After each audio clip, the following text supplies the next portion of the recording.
What is up, everybody? Welcome to the Wingin It podcast, a special podcast episode today. So, we are going to be celebrating Jack's new album release, doing a modified listening party because Jack decided to make a late 90s hip hop album. Yes, sir. Yes, he did. So we got a triple CD here. He said he was throwing everything at it. Yeah. Everything. But yeah, so tonight we're going to be taking a look at some tracks from Jack's latest album, Rebirth. So while I got everybody here, I'm going to let Jack introduce everybody. So Jack, take it away. Man, I'm just surprised to have both my families here. Got the Wingin It and the MSM family here. So we got VG Mobster. Yeah. If y'all don't know, one of the coldest MSM members for sure. You just dropped your LP not too long ago. So definitely be sure to go check out his music. We got the leader, president, the CEO, the whatever you want to call him, TJ the Gamer. Yes, sir. TJ the Gamer, man. This is pretty much like a twin. Every time we have a conversation, what he does, I do. And it comes down to this music, man. And I think that's where we vibe so well. So once again, if you've never heard of TJ the Gamer, he got tons of music and also instrumental albums as well. If you're into gaming music, I'm pretty sure he don't mind reaching out to you as well if you want some intros, outros for your channels. So definitely take a look at his albums because he just released an album as well. It was this January, right, TJ? Correct. Yeah. January. So he just released his album, and then we got plenty more to come for the whole MSM family. And then for those of you that don't know, and you should know, we have our psychic, Andre, down at the bottom. If you are not familiar, when this man makes videos, whether it's a couple of months or even like a year or so, it tends to come to fruition. Now, there may be like some asterisks here and there, but for the most part, it's pretty solid. So if you need anything to come to fruition, ask that man to make a video. And you're good. Also, I'd also like to thank Capcom and Square Enix for being somewhere around listening, because I'm pretty sure y'all gonna be taking whatever Andre says and making something out of it within the next couple years. I mean, especially Capcom. Thank you, Capcom and Square Enix. Capcom, Square Enix, EA. Look, you can't tell me Star Wars Squadrons is not my daggone Star Fox Zero multiplayer idea. You cannot tell me everything is so similar. And the screwy thing is, sorry to sidetrack, but the screwy thing is, around the time development would have started for that game was when I released that video. Wow. Like I said, thank you, Capcom and Square Enix, for joining us. What I need you to do is predict me a new Mega Man game. That's what I need. Look, I've done that already several times. I've done one for I'm waiting for it to come then. When I was going to do the one for Mega Man 10, they had already announced it. So it's coming for sure, especially with the DLC being in Sonic Cross Worlds. Oh yeah, it's coming. Yeah. Oh yeah, it's on the poppin'. It's on the Let's poppin'. go. All right, Pete. You get to say Mega Man 11 that 10. Shoot. All right, Pete. So, if you looked at the top of the comments, I had tried to get this format right, but it didn't work right. So, what we're gonna do is listen to a few of the tracks, since it is a long album. So we're gonna listen to a few of the tracks, and what we have is I'm gonna ask the panel and chat. I want y'all to have some fun with this too. Your whatever playlist you would like to put whatever song we play into. The first playlist is the workout mix. Then there's Fight Club mix. There's the cleanup/chore mix. There's the cooking mix for when you're in the kitchen. Then there's the it's Nintendo's fault mix. It's Sony's fault mix. Game Pass costs what mix? And the I'm about to snap mix. So there you go. All right. There you go. I like it. That sounds like fun. Me too. Yeah. I like it. Those are the playlists we will be actually putting what song we think should go where. If anybody puts something in that doggone Game Pass costs what mix, that's a joke mix. I need to find one. I'm gonna find a way. I'm gonna find a way. Like, look, it's there by default. It has to be there. It has to be. There'll definitely be one for sure. 100%. There's gonna be one. I had to put something for Microsoft in there. I had to. That makes sense. Should have put Game Pass as a lie. I probably should have. All right, so let's get this party started. First off the rip. So, Jack, you want to do the intro for Who Am I Part 4? Yes, sir. So anybody that has been listening to my music for a while, Who Am I? It wasn't meant to be a series. It was actually the title of my very first song. I was making beats originally, and it got to a point to where, you know, I wanted to actually hear verses on these beats. So I started taking up rapping, and Who Am I was the first song that I ever released. It's kind of hard to find now because I pulled it due to, you know, being a perfectionist with volume and mixing. But it was my first take at actually rapping and releasing music. So over time, almost every album that I had, especially in the open book series, I always found my way back to a Who Am I? And those are always kind of centered for me just to kind of get verses off and trying to do like a reintroduction of myself. So it was just fitting to do it on this album because this is my MSM debut album. So it only made right to do a part 4. Sweet. And with that being said, now that I'm a new member of MSM and this is my first album with the crew, I gotta do a Who Am I Part 4. Y'all already know how I get with these. I get real raw with these, man. So go ahead and sit back and listen to your boy. Yeah. When TJ signed me, he knew I can make classics like Legend of the Dragoon. A poetic soldier on the squad like I was Siegfried Sassoon. No hitman that feels he can do this way past 47. I'm Agent 47 with these bars and a sniper like Kevin. The sun will come out tomorrow, but not for these clout chasing reverends. Due to rents making the ignorant miss a true blessing. Got every transaction of yours by saying you the one like D-Book. Got you hook, line, and sinker, shooting for the stars. They some straight crooks. I'm attached with these lyrics, hit me, recite them from my spell book. Undisputed with this music, I hit you with a clay hook. Tension strategic movements, I'm blocking every move that y'all took. Let me give you some food for thought. I can pull anything up a cookbook. Me dropping my label should have happened sooner. I came to MSN because they really fine-tune you. Real captain on my boat. Man, I'm known to harpoon you. You know I'm all about that action. I ain't no honeymooner. I showed up with that flow. Man, they got that curve design. Never rock with the squad. Man, you gotta pay them fines. My style is crafted and molded. Let's perfect it, control it. Man, y'all swore that I stole it, but now I got it locked and loaded. I'm ready to shoot like I'm Nina Williams. A certified killer running over squares like Serena Williams. I'm the blueprint, so don't you try to run and hide. This is my C-class drip. Yeah, I got y'all terrified. See, when I craft these lyrics up, when I fuse up with this mic, I lift up my pinky because I'm truly classy and flashy, right? See, I guess Patrick taught me that shit. Yeah, I just be's a star. You already know what I do, my boy. I'm destined to go far. You never see my name laying on that walkway. I never let y'all step on what I created. Forget what y'all say. I'm the real deal while the rest dress like me and cosplay. If it costs to play, I'm a real innovator like Huawei. When it comes to these bars, I deliver rhyme schemes all day. I'm still raw even if I didn't grow up in busy hallways. I'm a gentleman without the flashy suit, but they can never walk a mile off up in a real one's boots. Y'all better swipe right on this music like we was up on Tinder. When it comes to this, I'm like Roscoe looking for my Lucinda. Sweeping down that y'all can hold me up like y'all was suspenders, but I swear y'all never been a close contender. Forget that shit, man, I got an engine. About my currency, I'm a real spitter. I'm here to usher in this video game music era. Here to partner with anyone that just makes it better. MSM is that's why, yeah, we ready to apply that pressure. Man, I'm ready to deliver up these bar fiestas. No glitches in our work, yeah, we far from Bethesda. Let me take you on this trip, boy. I'm ready to put in that work. I'm talking bit by bit, boy. This is certified hit, boy.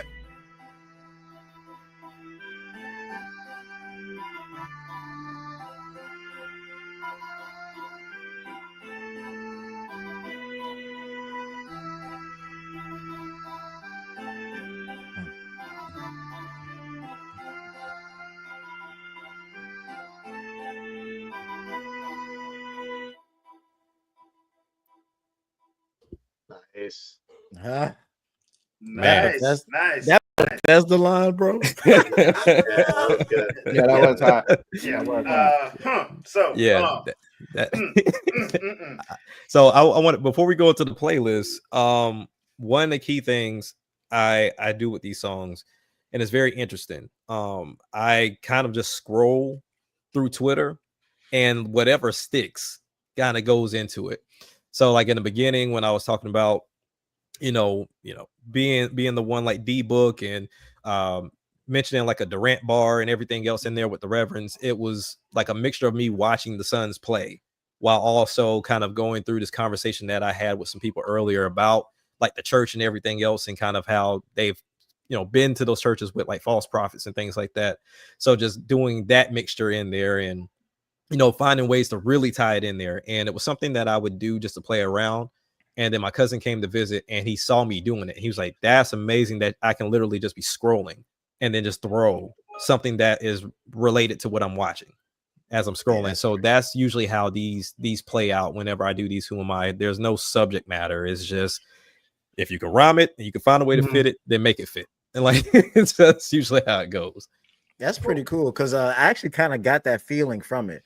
Like what when I'm listening to that song, I get the feel that I'm like scrolling through television. Yeah, like I'm just switching channels and just like different stuff is happening and I'm watching different things. I'm just like, so that's dope. I never knew that's how you did that, but that's really cool because I got that energy coming off that song.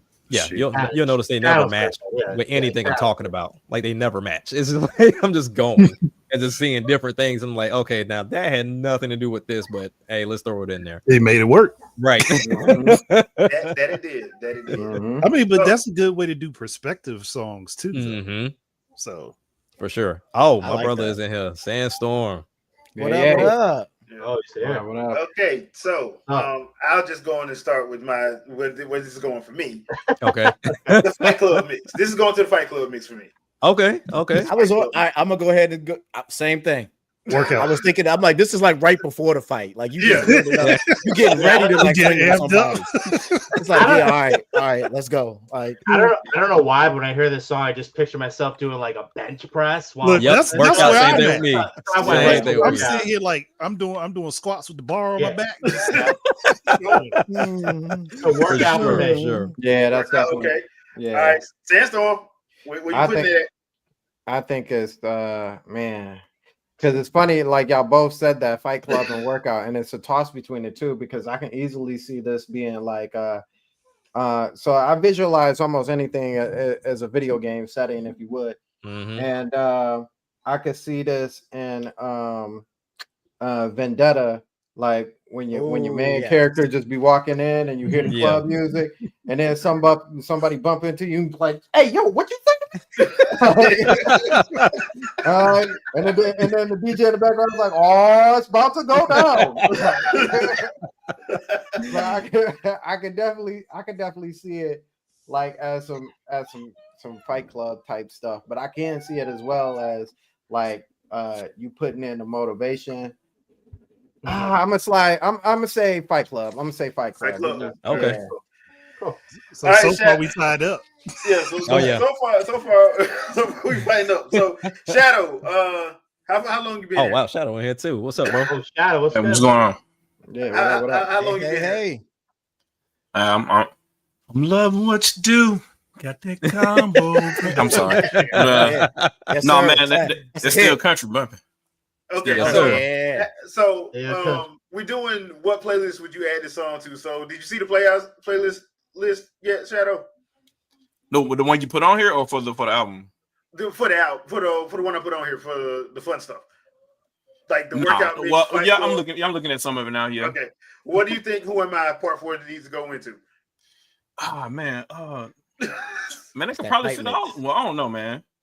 Man, it cannot fit Game Pass. Cost what? Yeah, Yes, it can. Game Pass is everything. I mean, Everything's an Xbox. If you want a freebie, you could say it could be an about to snap mix. Yeah, I'm That gonna say. Look, Jack doing all these conversations. He having all these psychological conversations and whatnot. Like that's the Game Pass You talking yourself actually at the same time. So all You those little talk yourself interludes. into failure. Yes.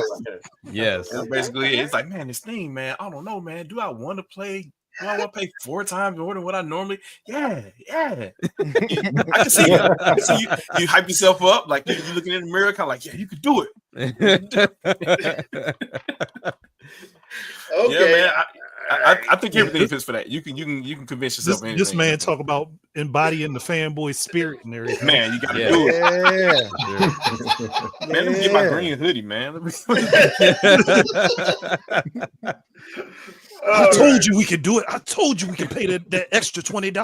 I told you we could do this.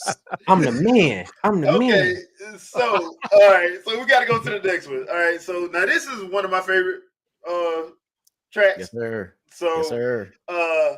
Jack, you want to do the intro now, or just do it afterwards? So I'll explain it. So before we go into Still Country, because that's the next one we're going into, to kind of lead into what Shadow was talking about. The songs we're not listening to is the combo songs, right? Yeah. So there's 3 parts to it, and I'll make it real quick. So ever since I started rapping, I'm always a person that I love to hear like posse mixes, and I always like to hear different people on songs to kind of see how they, support each other or how they complement one another. And there's only so much you can hear your voice. Like, you get tired of listening to yourself after a while. So I started creating these characters over time. So I think Jay was my first character. Initially, his name was TJ. So I dumbed that down. Then Deep to bring in like the female perspective. Then I also then created the youngest artist of X. So I gave them all like ages and personalities and the whole 9. So the previous albums, if you pay attention to some of the songs, you can always hear this rift between Jack and Deep. Like, Deep always wants to be the main focal point of the group, but Jack ain't hearing it. So like, you'll hear certain songs to where we're going back and forth, like being very disrespectful for one another. So it's like, if you listen to Combo Part 2, like, we're very disrespectful in that. And that one was kind of tough because I had to talk shit about myself. So it's like very, very detailed, and like putting a line of, how can you go to another group and be behind a man that can execute what you couldn't bring? So, and it just kind of speaks levels to like the numbers and the songs and actually creating a group and doing things like that. So it's really speaking some factual mixes to it, but then also just embellishing on a lot of things as well. So Combo Part 1 was just a conversation with my youngest artist, being X-Main, and which in turn, if you listen to later down the line on the album, we end up mending fences, you know what I mean? And kind of like becoming this collaboration thing that's going over to MSM. And then also, if you heard later down, like earlier this year, MSM Freestyles was like the single to kind of introduce me into MSM that TJ and I did together. Really dope song, and it's really focused like heavy on the video game bars, because TJ, I don't know if you remember, we had a conversation about what I was going to do.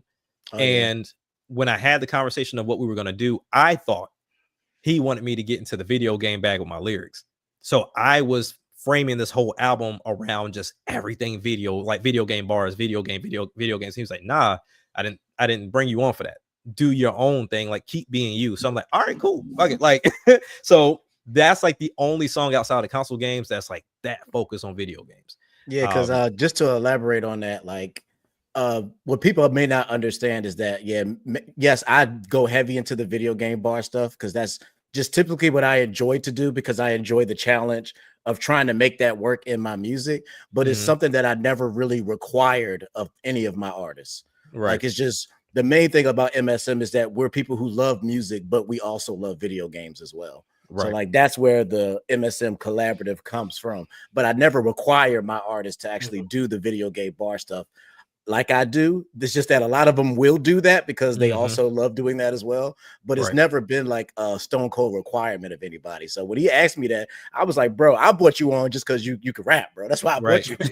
Like, I wanted to work with you because I think you're dope. You know what I'm saying? So like, I want you to do what you've been doing, because that's the reason why, you're here with MSM, because you were already doing the thing. Like, I already respected you as an artist. So I'm like, I'm just glad that I get to be a part of the process now. Yeah. And so that's where change number one happened with the album, because there were there were like 3 or 4 songs already done that was so video game focused and also anime focused, which we'll hear later on. Spirit Gun changed drastically because it was supposed to come from a point of being Yusuke, and I flipped it to where I still left some references to like Yu Yu Hakusho, but still kind of kept it in the ball house as far as me and MSM. So, but to go into Steel Country, for those that don't know, I'm from Alabama. Like, I'm from Enterprise, Alabama. I've been born and raised.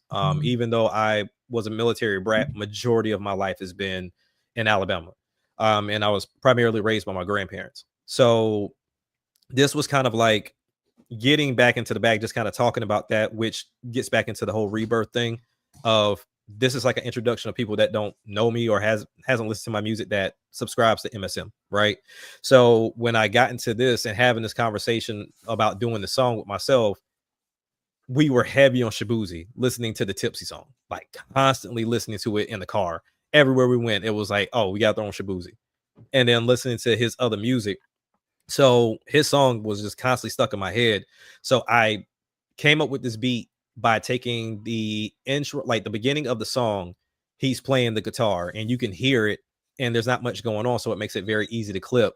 And so I took his guitars and I just chopped them up and then just add my own extra sauce on it to make this song, and then also use that Tipsy song as a reference. So if you listen to the intro or not the intro, but if you listen to the hook, where I'm starting to sing Steel Country and you start hearing the clapping and people talking in the back, go listen to the Tipsy song. It's the same thing he does in his hook as well, of, doing, the song where there's people chanting in the back, like he's in the bar, country bar, singing and doing whatever with that and hearing people sing along with them. So it's a lot of, inspiration coming from the Tipsy song that led to this, but it was also a good tie-in because I'm from the country, for real. Nice. All right, y'all ready? Get it. Everybody ready? Let's go. Sir. One of my favorite songs on the album, by the way. This song gets stuck in my head, Jack. I'm about to say, this is surprising to me. This is supposed to be a throwaway. Oh, no.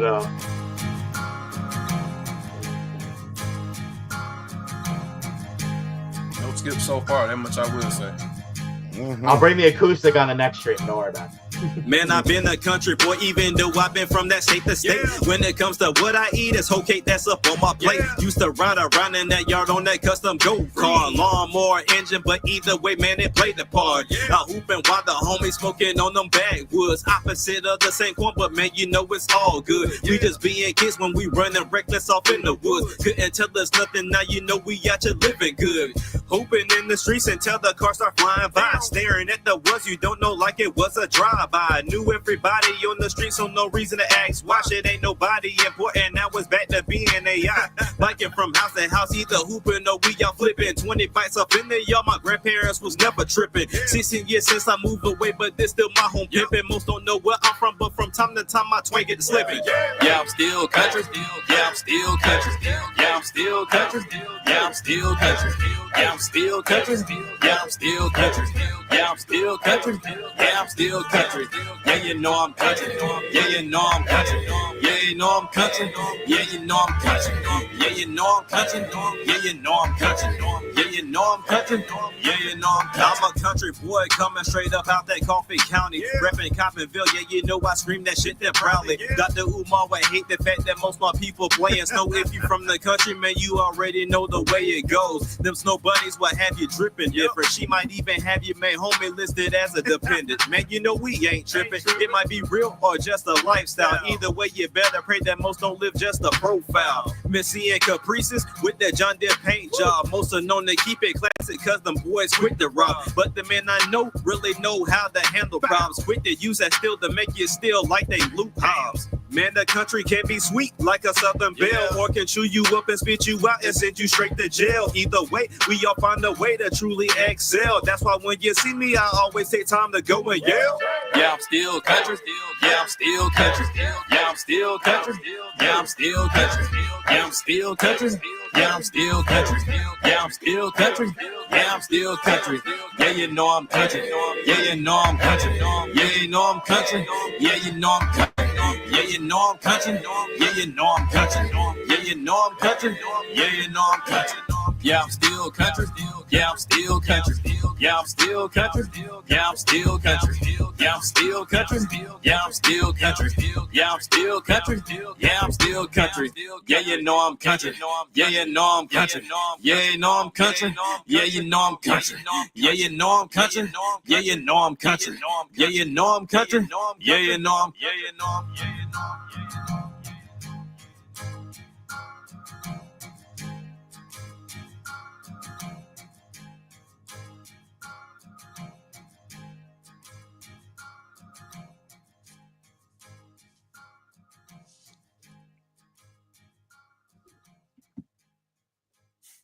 Yeah, man. So, as a That's at the Georgia top of the boy, list for me. as a Yes. Georgia boy, this is going Yeah. clearly in the cooking and Yeah. gourmet. This make me Yeah. want to fry some chicken. I'm telling you right now. Yes, This sir. make me want to fry some chicken. Southern fried chicken, man, for real. Brother, Listen, man. I'm not country, and I No, feel like not. this. I feel like this is going into stirring the pot music. You know what I'm Yes, saying? sir. Yeah. All day. Yes, sir. Because Yeah, I mean, I'm honestly, telling you. this was interesting because I remember what's funny about this too. I mentioned early on that you can catch me eating hoe cake, and most people have no clue what hoe cake is. No, Like my wife was like, hoe cake? What the hell is hoe cake? So I took her so I took her down to my grandparents' house. And my grandmother always, as soon as she hit the door, she was like, I already know what you want for breakfast. You want hoe cake and sausage. I'm like, oh yeah, you already know what time it is. And so my wife was like, what? Like it just looks like a big biscuit. I was like, oh, yeah, pretty much that's what it is. Yeah, I truly appreciate that line because, like, I'm from Virginia and my family is from South Carolina, North Carolina. Okay. So I got a lot of that, and now I live in Texas. So it's like, Yeah. I'm just country all the way around. So Yeah. when I heard this joint, I was like, that is my anthem right there. Yes, sir. All right, I, so I never forget when I first heard the album originally because he sent it to me before release just to for me to go through everything and give him my opinion on it. He was so shocked at how much I really enjoyed that song, and I'm I like, loved bro, it. sometimes it's always those ones that you never expect that Super always simple, come through and slap. Like those the ones that always do it. It's always gonna be that way for you, bro. Yeah. Shout out to me, it was Shabuzi, the man. hook. The hook. Like, is that just a thing though? Can we talk about that real quick? Is that like so as a creator, right? And I know I've seen this myself, but I think I've had this conversation with other people before too. When you hear it and you're working on it, and then you have the final mix, it never really sounds right to you. Correct. And I don't know Yeah. what that is. I don't know what that thing is or whatever. But then other people hear it, and then you go from there. And then once you hear it again, and especially with the context of the entire album together, then you understand the entire project, and it sounds way better than you thought it did. For sure. It's good. Yeah, it's good to have like another ear that you trust, especially like throughout the process, because it makes you, like you're so into it, you're so like deep into making it. That's good to just have that other ear, Oh yeah, I mean that happens to me all the time. Like by the time I'm finished with an album, there's a couple songs on there I'm just like, I don't know. And then either like I'll send it to the team and they'll be like, nah, keep that on there. Or my wife would be like, are you crazy? You not taking that song off of there? Like that is my favorite song. I'm like, what? And it's always those ones that you think are not the ones. It's just like that's not it. That's not. Oh it. yeah, for sure. Like I had gotten sick and tired of the song. Like I heard it so much.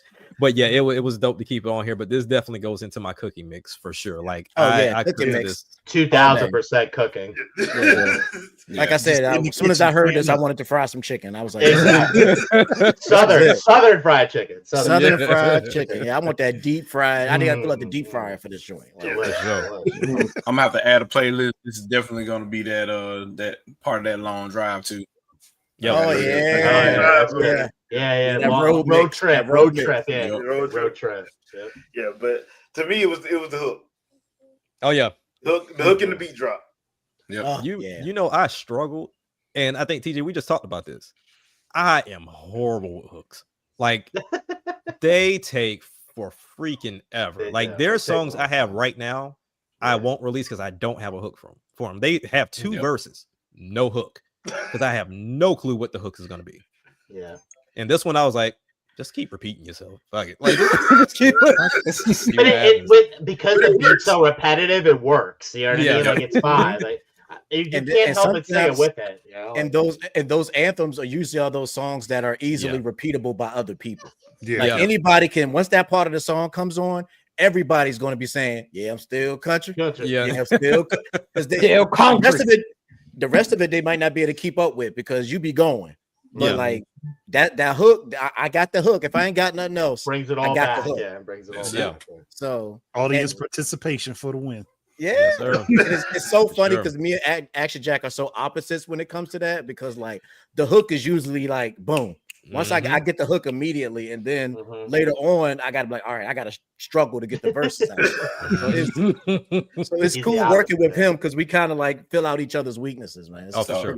I guess that's where we're kin then, because immediately for me, the first time I hear the beat, period, verse, like straight up, and then hook is tough. If the song is good enough though, sometimes it'll just come out. But, for sure. Yeah, but a lot of the times, that's probably the toughest part to get going. It's funny you say that too.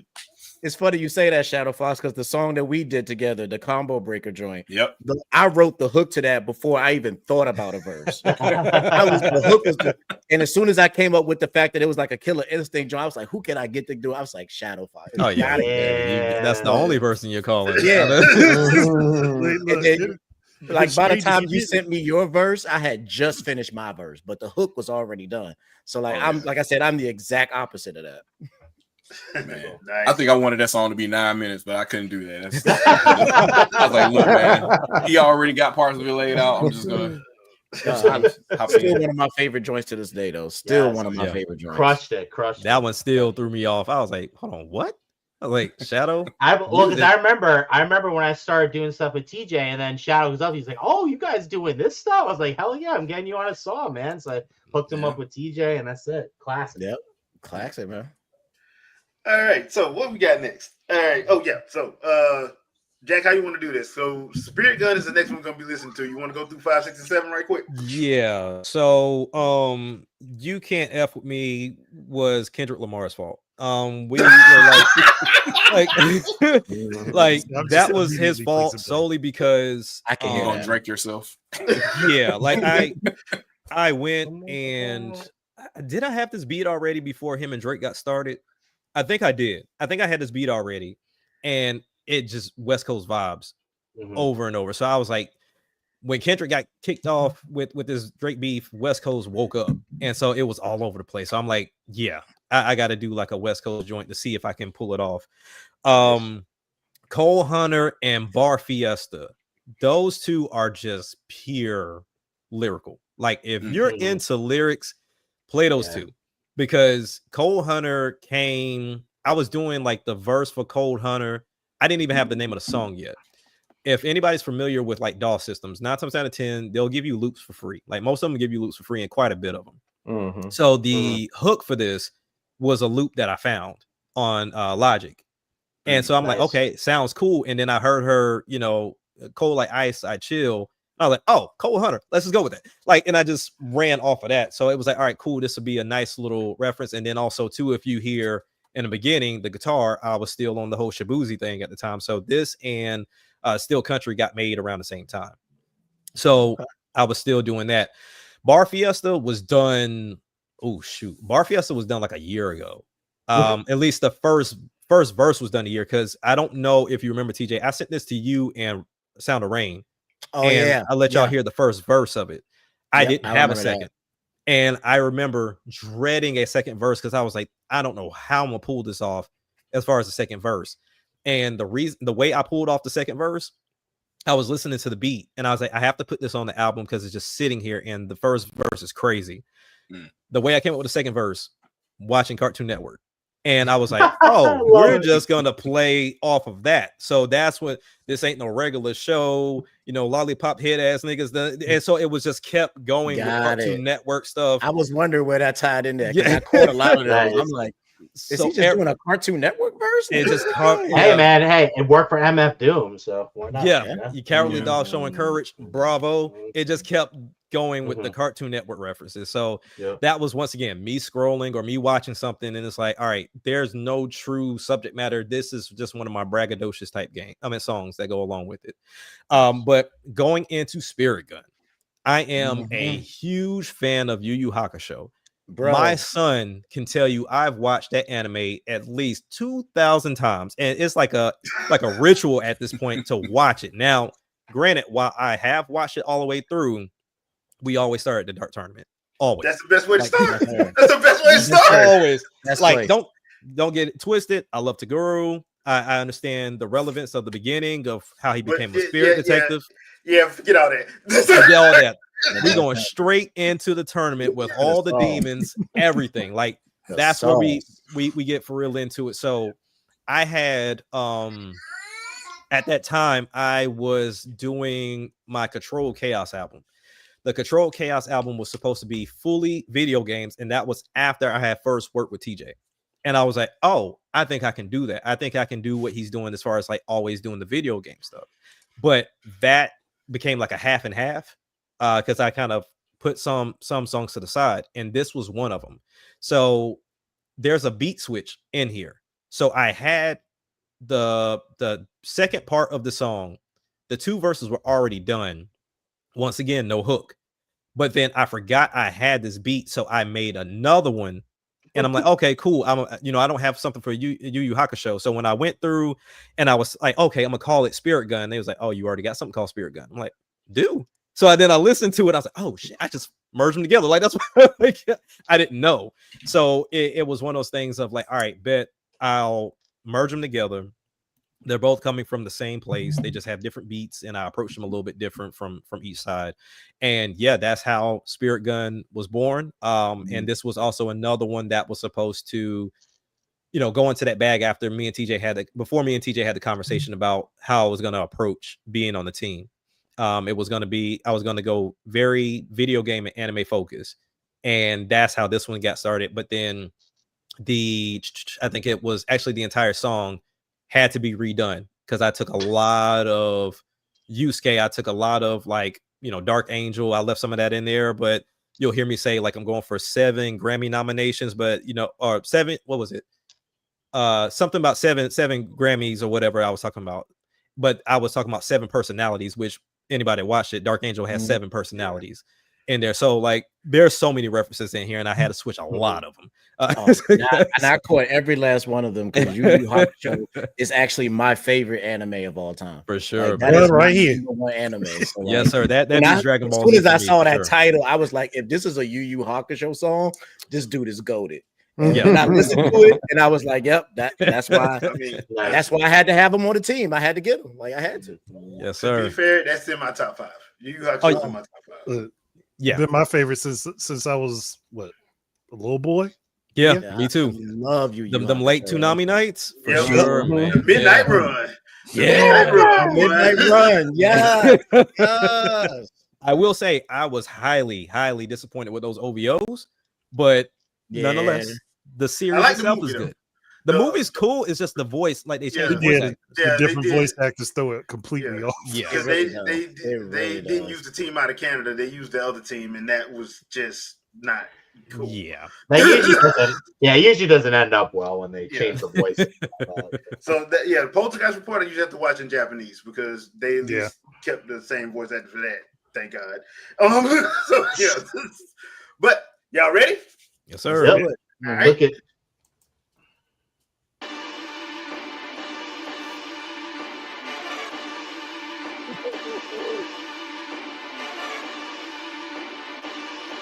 Got that sample right there.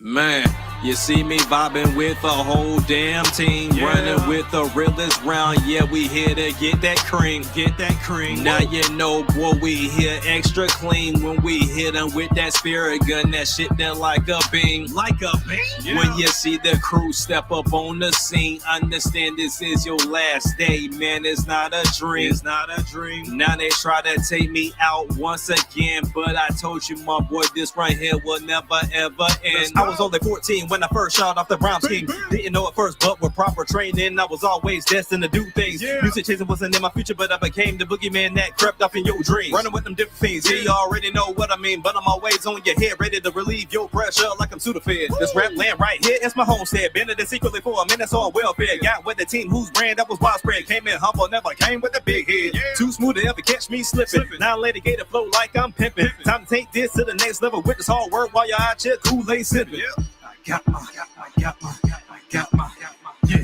I got my,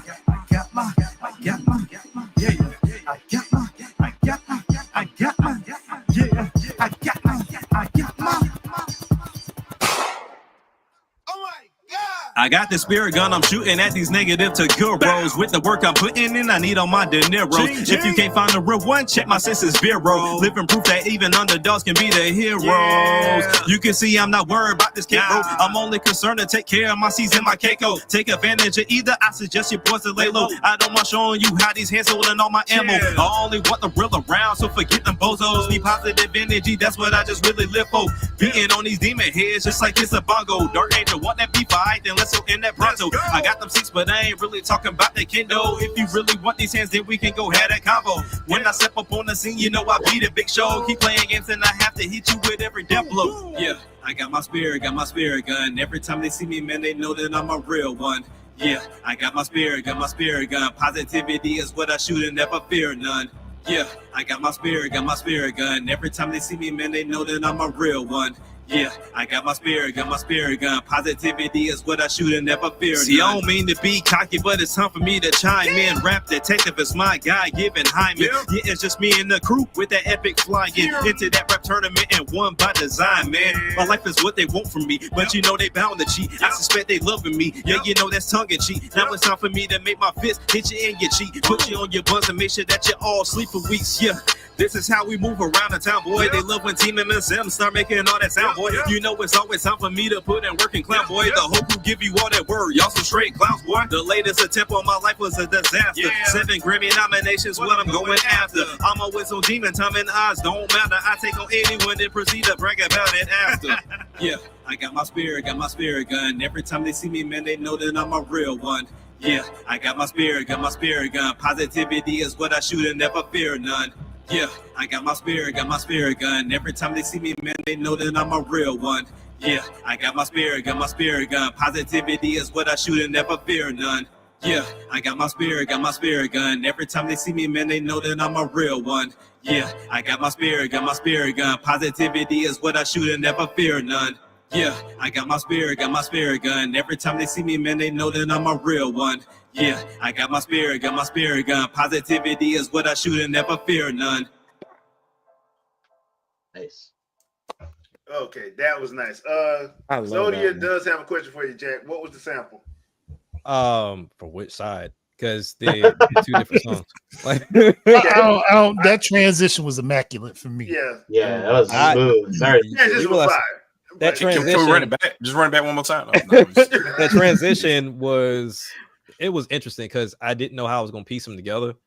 And I don't know, like I was just doing something, and I got my just kind of came up to hype up the next transition. And TJ will tell you, like I've been mentioning for a while, I don't know if I want to get me a record player or not to just do scratching or just find somebody that knows how to scratch. I have quite a few songs that would sound so much better if I had scratching in them. So agreed. I found that sample for the scratching like on YouTube somewhere, and I just used that. But as far as like the first beat, of course you can hear it in the beginning. That's Yu Yu Hakusho, like Hakusho, like that's the before battle themes. That's what's we call this theme? That's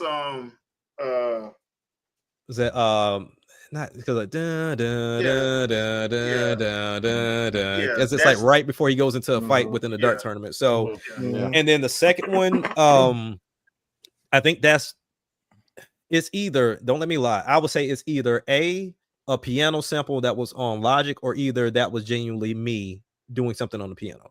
Because I'll tell you, first and foremost, I cannot play the piano, save my life, but I know how to catch a beat and make it sound good. Sequence it up. Yeah, I know how to sequence it up well. So I'll just play it now. Will it be probably out of tune and not noted? For sure, 100%. But it's like, for sure. But it sounds good. But yeah, So let me ask you, Jack, because I'm gonna tell you what mix this is actually going to go into, and y'all can feel free to answer this too.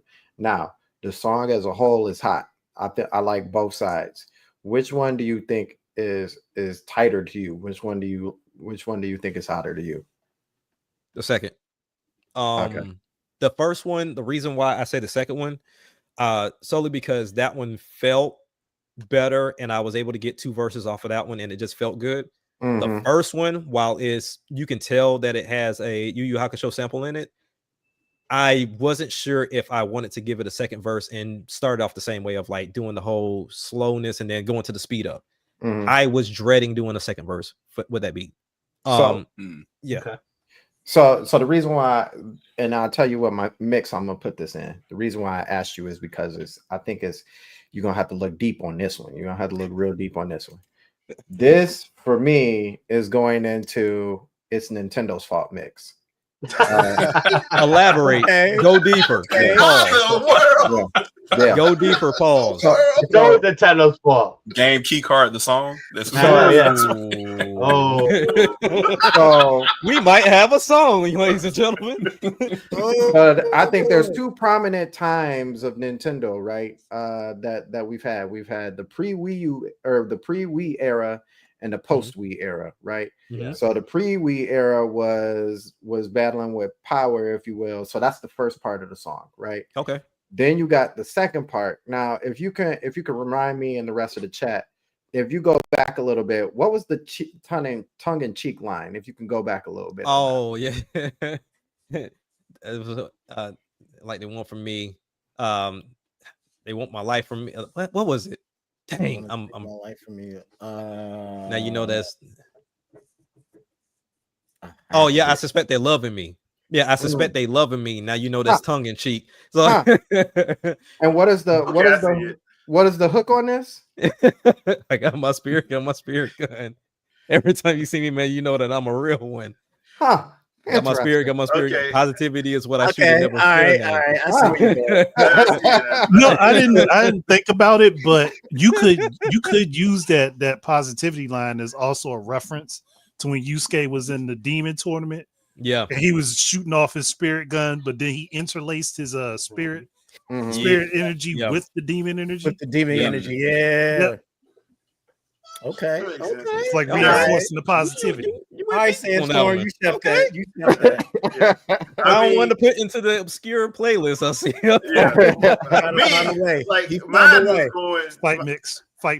Mine was going fight mix about to snap, so that's where mine was going.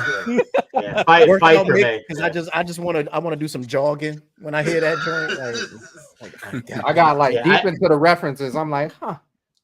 Yeah, because there was so many. I was trying to find a way to flip, and because at the end, when I was like, to punch you in your cheek, or what was it, to laugh about it after, or joke about it after. It was to beat Kuwabara's ass after. Like that was what it was supposed to be, and then I had to find a way to flip it. But yeah, it was so much more, man. It was so much more. This was a Yusuke reference heavy song. Oh yeah. Cool, that's cool though. Heavy. Yeah. Now I'm expecting the Hiei song, brother. I'm expecting the Darkness Flame. Yeah, I need that Darkness Flame. The Darkness Flame. I have to find a way to tie the the black tape into that as well, because the chapter black tape, because you remember he was trying to hunt it down. Yeah. So I got to figure out, and that in itself could be a deep song, because if y'all remember, that tape was reality. Like what they were talking about was real deal, and they just they kept it light. But yeah, it was real deal. But you know what they was talking about, though. Oh yeah, I already know what they was talking about. You know exactly what was going on. If you do that, I need to be on that one. That's a deep one. That's a deep cut for sure. Yeah, I need to be on that one. Appreciate you, sis. Zap Crystal. Hey, man. What's up? Hey, so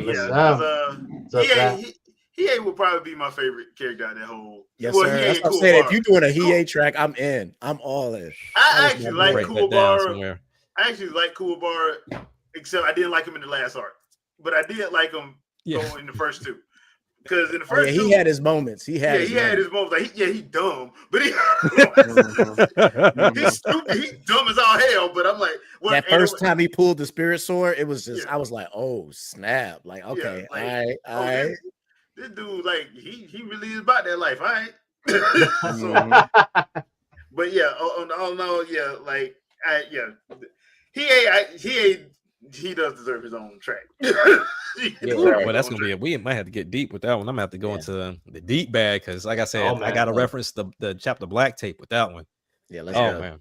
All right, let's see. So we got up next. Let's see. We got your console games up next. So Come My Way, and you already talked about Convo. So yeah, I already spoke about Convo. So Come My Way. I mean, I think me and TJ are in the same bag. Anytime you have an opportunity to make a song about your girl, I found a way to do it. It's my bread and butter. Yeah, like this was an easy track to do. I had this one just kind of sitting to the side. But ultimately, one like keynote about this, the singer on it is yet another loop that I just kind of pieced together in a right way, and then I filled in some of the empty spots because I couldn't get it to work out. But I originally was going to come to Zap for this hook. I was wondering about that. Yeah, I was going to come to Zap with this hook because initially I didn't have anything for it.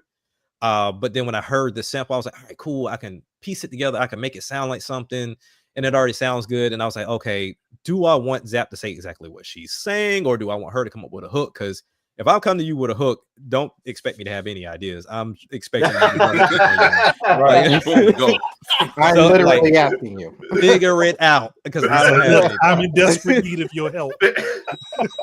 So yeah, I was gonna reach out to Zap for this one, but I had already reached out to her on the Key to My Heart joint, and her and Tokai, man, I can't wait to talk about that one. Because I mean, we're not listening to it, but man, how that track came together was amazing, and it couldn't have been done without those two.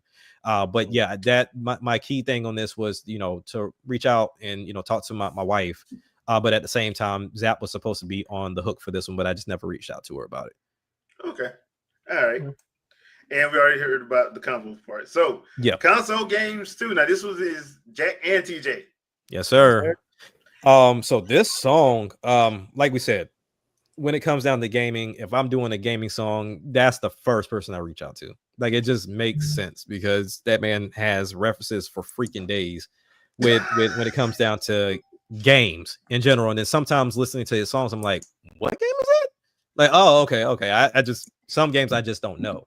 So listening to him and then getting into these songs make it a little bit easier. Now, as far as like the hook for this one, and you're gonna hear this a lot throughout this album, but the hook for this one, I decided to sing this one myself, but I initially had yet another loop on here, but the guy was saying playing games, and so I was like, okay, well, that wouldn't, I don't want to do that, so let's just go with console games. And so whenever I did that and had the idea, I was like, okay, what is one of my favorite systems? And while yes, PS2 is up there as one of my favorite systems, Dreamcast was the first system I bought with my own money. Like, got like birthday money, and I was a frequent visitor to both Blockbuster and the pawn shop, because we had a pawn shop that was down the street from the house that I would just hop on my bike and just ride to almost daily throughout the summer just to see what they had. Nice. Couldn't afford nothing in there, but it was like just to see what they had. So at this time, once again, I wasn't in the know about gaming news at all. So when I showed up at the pawn shop this time around with my money, they had the Dreamcast in there, they had Marvel's Capcom 2 in there, they had Ready to Rumble Volume 2 in there. They had so many games that were just sitting there, and I'm like, okay, I can buy all of this for $100. So I was like, all right, bet. Fast forward, not realizing Marvel's Capcom 2 was going to be $100+ Yeah. Not even close to understanding what was going along with it. But coming home with that console, playing it, loving every bit of it. Then on top of that, realizing like the games that I had when I started going to school, there were people that will like reach out and like, oh, what games do you have? And I tell them what games I had. It was like, hey, you want, like 3 games for one? Like, why would you even do that? Like, I'm not stupid. Like, why would you do that? This is where I got introduced to the people burning those games. So I was like, all right, well, I guess. And so I end up trading, like, I think it was I think I had what game was it? I forget what game it was that I had, but I end up trading to get NBA 2K2, 18-wheeler, and Project School Rivals. I ended up getting. That was good. So he gave me all of those, and they were just on these discs with the white cover, and he wrote the name on there. And I was like, man, this better work. Get home, and I put it in there. I was like, oh snap, we can do this. So then after that, I end up moving with my mom, and my mom was stationed in Augusta, Georgia at the time. So this was my first introduction to flea markets. So we went to the flea market, and this dude had a whole table full of games, and he had like a small Bluetooth TV with the Dreamcast connected to it, so that way you could see if it ran before you bought it. And he was charging $1 for each game. Oh my god! Yeah, so you would just go and clean up, and still it wasn't clicking. Like, why were people doing this? And then later I found out, yeah, the Dreamcast was dead. So I was like, yeah, that's yeah. And then you'll hear in the song at the end, I was like, you know, PlayStation 2 came and took over the whole block. Like, that was just what it was. Like, we were enjoying the game, like playing you know, House of the Dead with the keyboard, and you know, we had the Sega Bass Fishing that we fell in love with, and you know, the VMUs with Sonic, you know, doing Sonic Adventure, Sonic Adventure 2 of raising your childs and all that stuff. So we were having a blast. And then next thing you know, one of my homeboys up the street was like, oh, we got PS2 now. And then NBA, and I got NBA Street. All right, well, Dreamcast, you go to the side of that pimp. Let's go. Let's go. And once again, like, it took over the whole block. So what you're telling me is this going into is Sony's fault mix. 100%. Like, yes, 100%. This one goes in the Sony's fault mix because the Dreamcast only got put down because the PS2 hit like wildfire. Yeah, it was so good. Dreamcast was so good, though, bro. Because I had a PlayStation, but my grandparents didn't have a lot of money, but I was like the first grandchild from one of his biological kids. So I'm not the oldest grandchild, but I'm the first one from his biological daughter. So anything, I was like, man, can I get that? He's like, boy, that's too much money. And I'll keep pestering him. And next thing you know, he'll show up with it. So we had a PlayStation, but yo, he ain't buy no games. You had to relent on rentals and demo discs. I played the hell out of Crash Bandicoot demo discs. Like, it's level 1 over. I love those demo discs that used to come through the mail on those magazines, bro. Like, I love them. So yeah, the clutch. So this would definitely fall in the playlist of it's Sony's fault. Yeah, for sure. All right, let's listen to it. Made me think of the daggone Pizza Hut demo disc too. Oh, real quick, just also when Action Jack sent me this joint, because by the time he sent me this song, the song was pretty much already done. He was just like, put a verse on it. Yeah. So after I listened to his verse and I saw what he was doing with like basically like his gaming history with the Dreamcast, I was like, all right, well, if that's what he's gonna do, I'm gonna take the same route. And I did the same thing, but with my favorite console of all time, the Super Nintendo. So I went through and just like, all right, you want to talk about the best console? It's like kind of me like, oh, you talk about the Dreamcast. Well, let me tell you about the real best console, the Super Nintendo. And let me tell you all the reasons why I think the Super Nintendo was better. So that's kind of how I attack my verse. Killed it. There's a part in the song, and I'll talk about it after, but there's a part in the song that when he started hitting certain parts of it, I was like, oh, he killed it. And come to find out, he was like, he struggled with it. Because him and Zap both was like, oh, I struggle with the songs you sent me. Like, it don't sound like it. But all in all, the production is something that's a little out of my wheelhouse. This is not a beat that I would typically rap to. So I kind of had to find my own way to like make it work. But I like the way it came out. All right. Let's check it out then. Console gang. Console gang. You know we love console gang.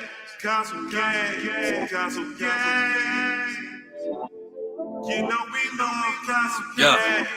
As a youngin', I dreamed about the games I would play. Then came Dreamcast. Best purchase I made from that pawn shop. Man, that system was straight gas. From Ready to Rumble to Power Stone, I was always known to kick gas. No hit girl, but Space Channel 5, ooh la la, was a straight blast. Yeah. Always ready for my next adventure. From Sonic the Rival School, me and my cousins always loved that action adventure. Chaos is what we was looking for, but Mr. Ichimaji was known to injure. Life was great when you had a homie or two with some bangers that they could just lend. splendid. Never was a big spender, but every Friday Blockbuster put me on my next contender. Marvel vs. Capcom was up the bat before I even knew about the Avengers. You can see where I was going next when we whipping and swinging them crazy taxis. Now you hear me screaming in this lift room until my voice got raspy.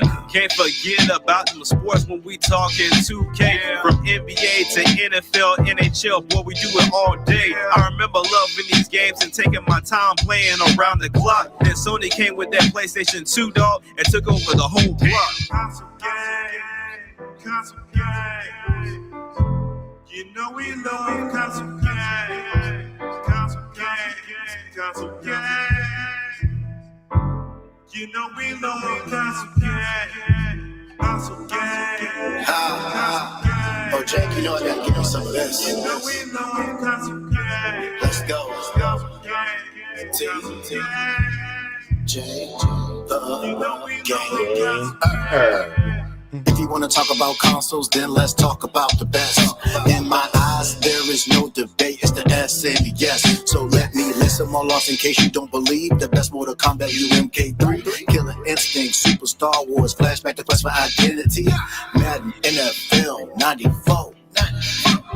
Soul Blazer, Jungle Strike, not enough to let me give you more. I'ma hop in the Mario Kart in first place, and maybe after that some rock and roll racing. DKC, 1 through 3, Turtles in Time, TMNT. I'm on fire.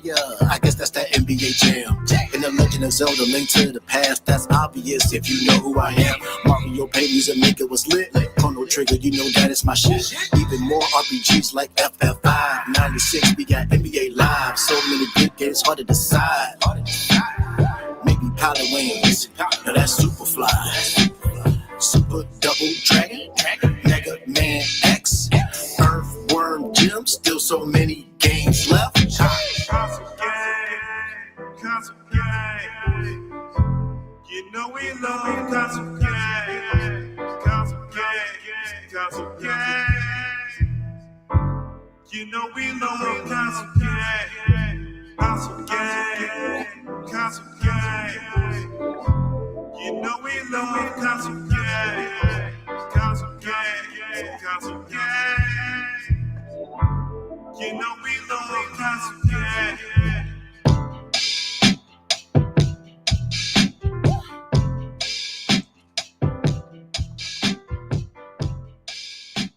Nintendo's fault, yeah.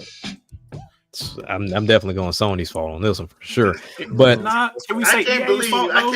I cannot believe y'all left out Shaq. They took Madden off Dreamcast. Shaq. So it's EA's fault. I can't believe y'all left out Shaq. Shaq. Michael Jordan, Legend of Windy City. So two things, right? The part that caught me immediately, and Shadow referenced it in the chat when he went FF5 in 96, we had NBA Live like that with him having the reverb behind it too. I was like, geez. And he just kept going with Mario Paint music maker was lit. Chrono Trigger, man, you know that's my shit. Like it's just he kept hitting on every part about it. And Super Nintendo's a GOAT, man. So if you ever want to hear something amazing, there's this producer. His name is John Makes Beats. His channel is called John Makes Beats. He just sampled Mario Paint. And Mario Paint? So what he does is he gets his NPC. He has an NPC X, and he plugs it up to his NPC, and he just goes through and plays the game, and he'll sample the sounds, and he'll just put it together, and then he'll throw some stuff over it, like melodies over it himself. But he's solid because he killed Metal Gear Solid. That was still one of my favorite, and Apex Escape. He smashed it. I think I saw that video. If I'm not mistaken. He's crazy. He's crazy. Yeah. I watched all those ones you were talking about. Yeah, he's crazy. I need somebody to do Megalomania from Live Alive. Oh, put it in his chat because he's been in that bag right now. Like he typically doesn't do the video game stuff, but since it took off, that's what he's been doing. So he's been taking requests for sure. Gotcha. So Zap had a question. Zap, I'm sorry I missed it. My bad. Everybody. Okay. What would you consider to be your pocket, whether it's writing verse/bars within a theme, or you just freestyle with whatever mood you feel? My what I would consider to be my pocket really is writing verses and bars to themes. Like my wife was asking me this question. She was like, okay, you criticize yourself a lot. Like she'll hear me before I like put the desk out here in the room. We cleared out a closet for that to be my studio. So she'll hear me. Like I'll be going through something, I can't figure something out. I'm like, shit, that's stupid. Fix it. You can't read. Like I'm in here just beating myself up, just trying to, because sometimes I'll have something written and I'll just won't say the words. I'm like, what am I doing? So I have to get back and do the takeover. But somebody can send me a song with a theme already, and all I gotta do is add a verse. That feature gets cleaned up like that immediately. Oh yeah, I can co-sign that instantly. Yeah, because features are easy. Like, and I think Wayne said the same thing. For sure. Features are so freaking easy because it's like you did half the work for me. You picked the beat, you laid a verse, and you got a thing. I just gotta plug in. That's it. That's all I gotta do. Yeah. Just tell me how long I can go. For console games, that was pretty much it. Like I said, he sent the song, and he already had the theme. Like we talk about video games. I'm like, oh man, like this is just a layup for me. So like let me just go through my Super Nintendo library real quick, and I'm just gonna list them off. Boom, that's the verse. Cool. So like that was an easy layup. So having a theme really does make things so much easier. And Jack is 100% right, because we recently started working on the next arcade album, which is an album that we do with the whole Master Sword music team all together. And I was just sending him tracks, and it was just that within the same day or the next day, he was sending back verses. I'm like, this dude crazy. Like, and people think I'm crazy. Like the groupie, like TJ, he be going too hard. But I'm like, actually, Jack might be the only person I think that can actually keep up with me at the pace that I go. So like, having that theme definitely makes it a lot easier. And like sometimes I will do tracks where I'm just going at it. But I think my pocket is like having that theme first. And if I got that theme, it's just it's a good day after that.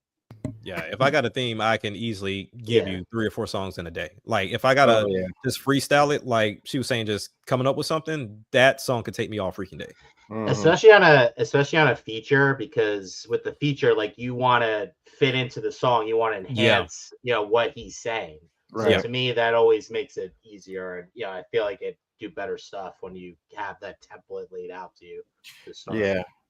I feel like if somebody told me, you know, just say anything on the track, and be like, nah. Yeah. Nah. Or I would say, let me hear the beat first and hear what you wrote. And then I'll come up with something. But yeah, exactly. So, even with Sandstorm, right? Because like we're not gonna go into all this pressure because we didn't know you were gonna come on or not.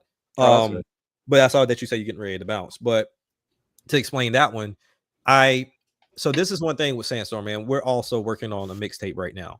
Right. So I don't know if this is something he wants me to do, but I automatically have it in my brain. I respect what Sandstorm does in his personal time, right? As a deacon. And I respect it so much so that any beat he sends me, I don't curse on it. I don't talk anything reckless or anything like that. So whenever I told him I was going to send him a song, I had a feeling that you thought it was something outside of your bag or outside of the realm. But I was like, no, trust me on this one. I said, trust me, it's in your bag. Like, trust me. And so when I sent it to him, he's like, oh yeah, cool. I'm not gonna take you out your comfort zone. Like, I don't do that with anybody. So when I thought about the song, because it was supposed to be him and Switchbit, and I know Switchbit just went heavy into his faith as well. So it was like, all right, cool. I'm getting in that as well with myself. You know, we just start back attending church like a couple months ago, being a part of church and everything. So I was like, I need something like that because that's what's happening currently, you know. And when I reached out to him, I was like, this is for you. And he was like, I'll do it because it's for you, Jack. And I think he was like grimacing because it was like one of the, like something that wasn't in there. But I was like, nope, this is in your bag. And he's like, oh, cool. I got my verse written. I'm cool. I'm good. Yeah. I was like, you know, and I think you sent it to me first. And I was like, oh, okay. Yeah. I think when I finally like listened to it, I think I might have messaged you like the next day or something like that. Not too much longer. And I was like, yeah, I already got it done. And then I realized then, like, as I like recorded it, I was like, wait a minute, there's a whole nother 16 here. What am I gonna do? Well, I guess I gotta go back and write some more. So I'm like, Jack, it's like 32 on here. And he's like, yeah. I was like, okay. Oh, yeah, Jack is famous for that. He is famous for giving you a long verse, man. Like, he will do that. He's gotten me like that a couple times. Oh yeah, I'll send it for sure. And then, like I said, we had a conversation about this when we were listening to TJ's album just last weekend. We were talking about respecting people's time, right? If I reach out to you and you give me what you give me, I'll try my damnedest to work with it. So if you come up short with, if you give me like 8 bars and I was expecting 16 or 16 versus 32, I'll fill in and I'll make it work. And that's exactly what we did for sure. But on a lot of songs, but he came through. He came through and gave me a clean 16 for sure. It worked out. Cool. Yeah, because like in that, you never know what you're gonna get. Like once I was working with Shadow Fox doing the Combo Breaker song, and like I had no idea what he was gonna do, but I was just like, I know that this guy knows his killer instinct, so I know like reference wise he's gonna be in there. And then like I just hope that I can get it to fit within like what I'm trying to do. And when he sent me that verse back and it was exactly what I wanted, I was like, I don't have to do anything, I don't have to touch it. It was when it comes together, it comes together, man. I was like, I love what this dude did. He was like, all right, I don't know if this is gonna work for you, man, but this is what I got. I was like, dude, this is perfect. Like, you don't have to change nothing. Like, I'm using this right singing here. And everything. I was like, all right, Shadow. I know. I was so caught off guard. I was like, nah, bro, leave it all that in there. Nah, I'm taking that out. I extended the verse just to make it all fit. I was like, nah, I'm gonna stand this out. Nah, I need all of that. I need all of that. Nice. All right, fellas, I'm about to step out. But I will still be listening and being in the chat. Appreciate you coming through, man. Man. All right, peace out, man. So the next album, the next track is actually with UNVG. Yes, sir. MSM Mobsters. Yeah, man. MSM Mobsters. I mean, honestly, this kind of speaks for itself in a way. If you've been, around for a while, me and VG have done quite a few songs together. We really have. I was thinking about that. I'm like, we've done a few, even like before I became a member of MSM, and I just love his flow and his sound. Because it immediately speaks up like East Coast. You know what I'm saying? Like I thought about New York, but he was like, I'm from Jersey, so I'm like, all right, well, same bag, same area. Like it just sounds. It's all good. It sounds great. And I always give him credit where it's due, along with TJ, to where before we went and did the listening party for his album, I had decided I was just going to do singles because I was getting burnt out doing albums. And if anybody's ever like try to create an album on their own, man, mixing and mastering and listening to the point to where you start hating your album. It's like, I need you to get released so you can go away. Like it gets frustrating. So being a part of that listening party, both of them got me to the point of like, you know what? No, I'm gonna keep doing these albums because his album was solid. His voice and his songs of choice and bringing certain people on and what he chose to do with it was amazing. So it got me back in my bag. And from there, we just kept going. And so anytime I hear anything that sounds anything close to a boom bap or East Coast beat, or if I make it myself, he's the first person I think about. Now one day I'm going to go outside of his bag and then just, hey, try this, like, which he's done before, so it would be first. I push him a couple of times to get outside that bag, so that's where I want to go next with him. But it's definitely something that has sparked a lot of ideas and conversations, because we've done so much similar to TJ and I that it's like we might as well do like a collab joint or something like that, because I feel like we mesh so well. And he comes in with some fillers, because with the hook thing, I didn't have a hook on the song when I gave it to him, and he went and he inserted something in there that fit similar to the Spider-Man joint we did. Granted, my distributor messed that up, but that's another story for another day. But he put something on there that just added the vibes to it. So I was like, fantastic, it works. So he took care of 2 problems in one session, to where he gave us something on the hook and he gave me a clean verse. Thanks, man. When Action Jack first joined MSM, one of the people I knew that he was going to click with was VG Mobster, because I tell Action Jack this all the time. Like, I know you're from Alabama, but you sound like an East Coast rapper. Like, you sound like you straight out of New York, bro. So like, I knew those two would definitely link up, and I can't wait for the Arcade album to come out, because these guys have a song together. That is absolutely amazing. It's based on the True Crime series. Oh, nice. Forgot about that. I can't. It's See, so now you got me hard. looking forward to it, brother. Man, I'm gonna tell you like this real quick, Andre. This is how crazy the song is. So Tokai was the one that produced it, right? Oh, He so sent, good. So good. He sent us both the beat. He was like, "Y'all do what you want with it. Y'all can have it." And I heard it. I was like, "This is based off of True Crime." He said, "True Crime." The beat was so raw. He made me go do research. I was like, I haven't played True Crime in a while, but I'm making sure these references are going to hit the spot. And I went through and I went crazy on it. Now, the way it is now, that beat switch, it wasn't there. It wasn't there, but he has a crazy beat switch that fits VG perfectly. And I was like, so good. And I wanted that one because when he let me hear the beat switch, I was like, can I have that part too? He's like, no, it's gonna be for VG. Bro, that song is nuts. Yeah, that's good. The synergy that those two guys have, I was like, I knew that was going to be because when I look to add members to the team, I'm like, how well are they going to fit in with like the rest of the group? So it's like I want everybody to have that like that good synergy and energy, and then like I said at the time, Action Jack joined. He already did songs with VG. He had already did songs with me, and me and Zap did a song with him. I'm like, he's already worked with pretty much every member in the group at this point. Yeah. So I was just like, he's definitely going to be able to fit in. So it was just like, but I knew those two specifically was going to be a problem when you get them on a track together. Yeah. Yeah. Well, thanks for getting me on, man. I appreciate it. Oh, for sure. Anytime, bro. Nice. All right, let's check it out. Do it.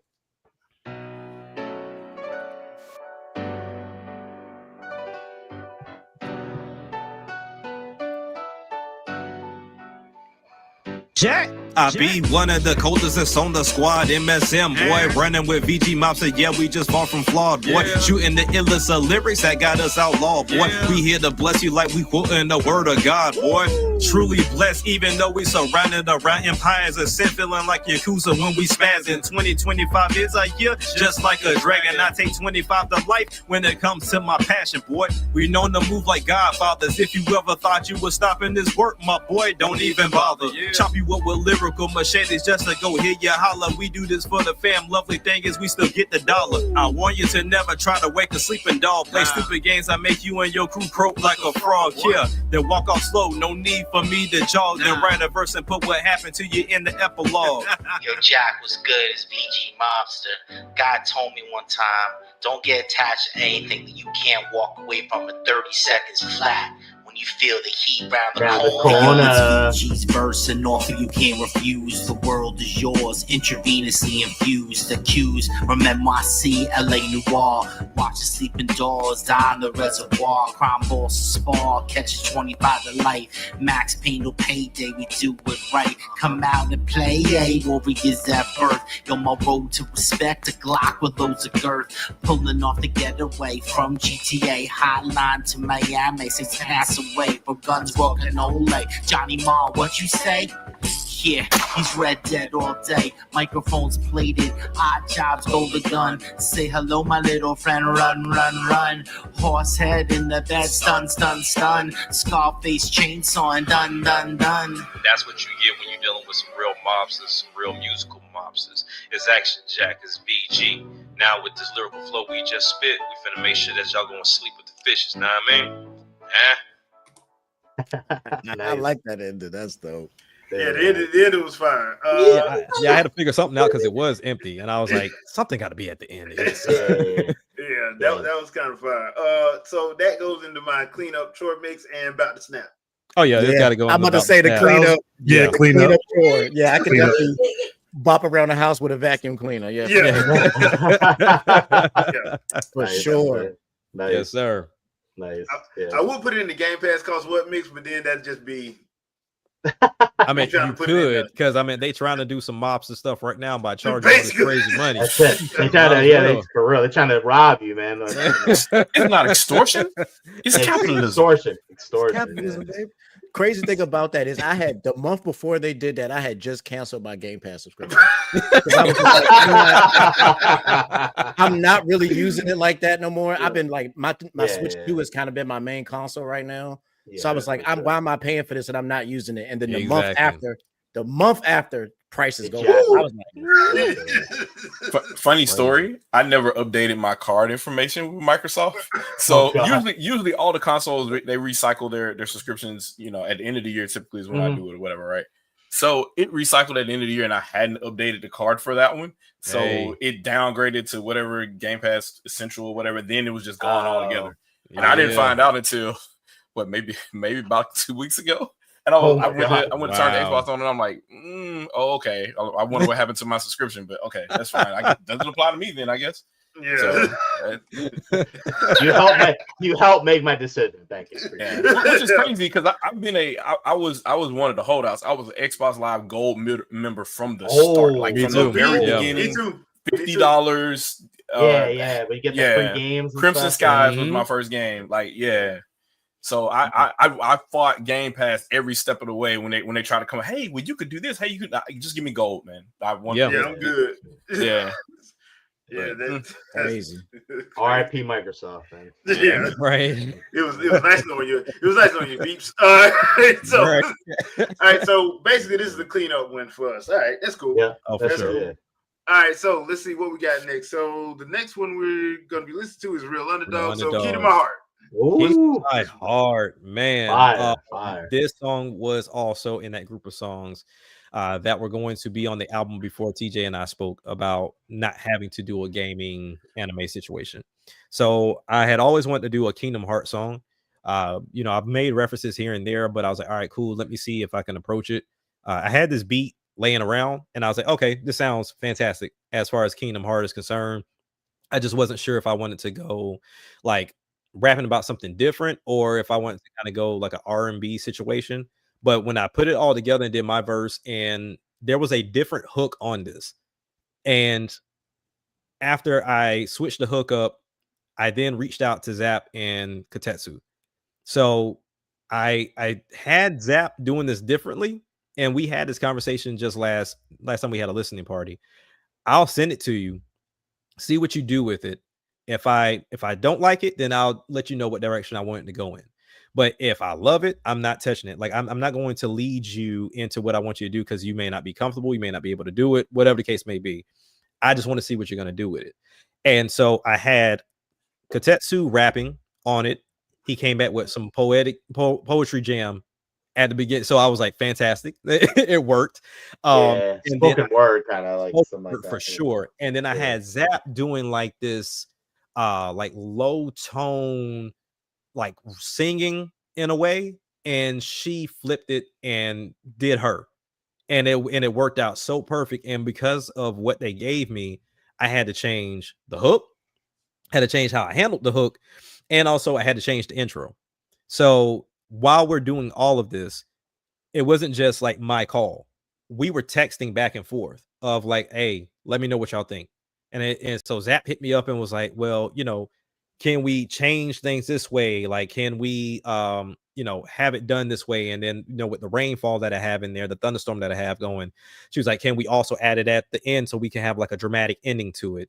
So that way it matches what the beginning was. And, you know, like I said, Tokai being at the beginning, I was like, when he sent it to me, I was like, can I fit this over a beat? I was like, nah, I can't fit this over a beat. So let me put him as the intro, throw the rain in there. And then she was like, let's end it at the end as well. And I was like, yeah.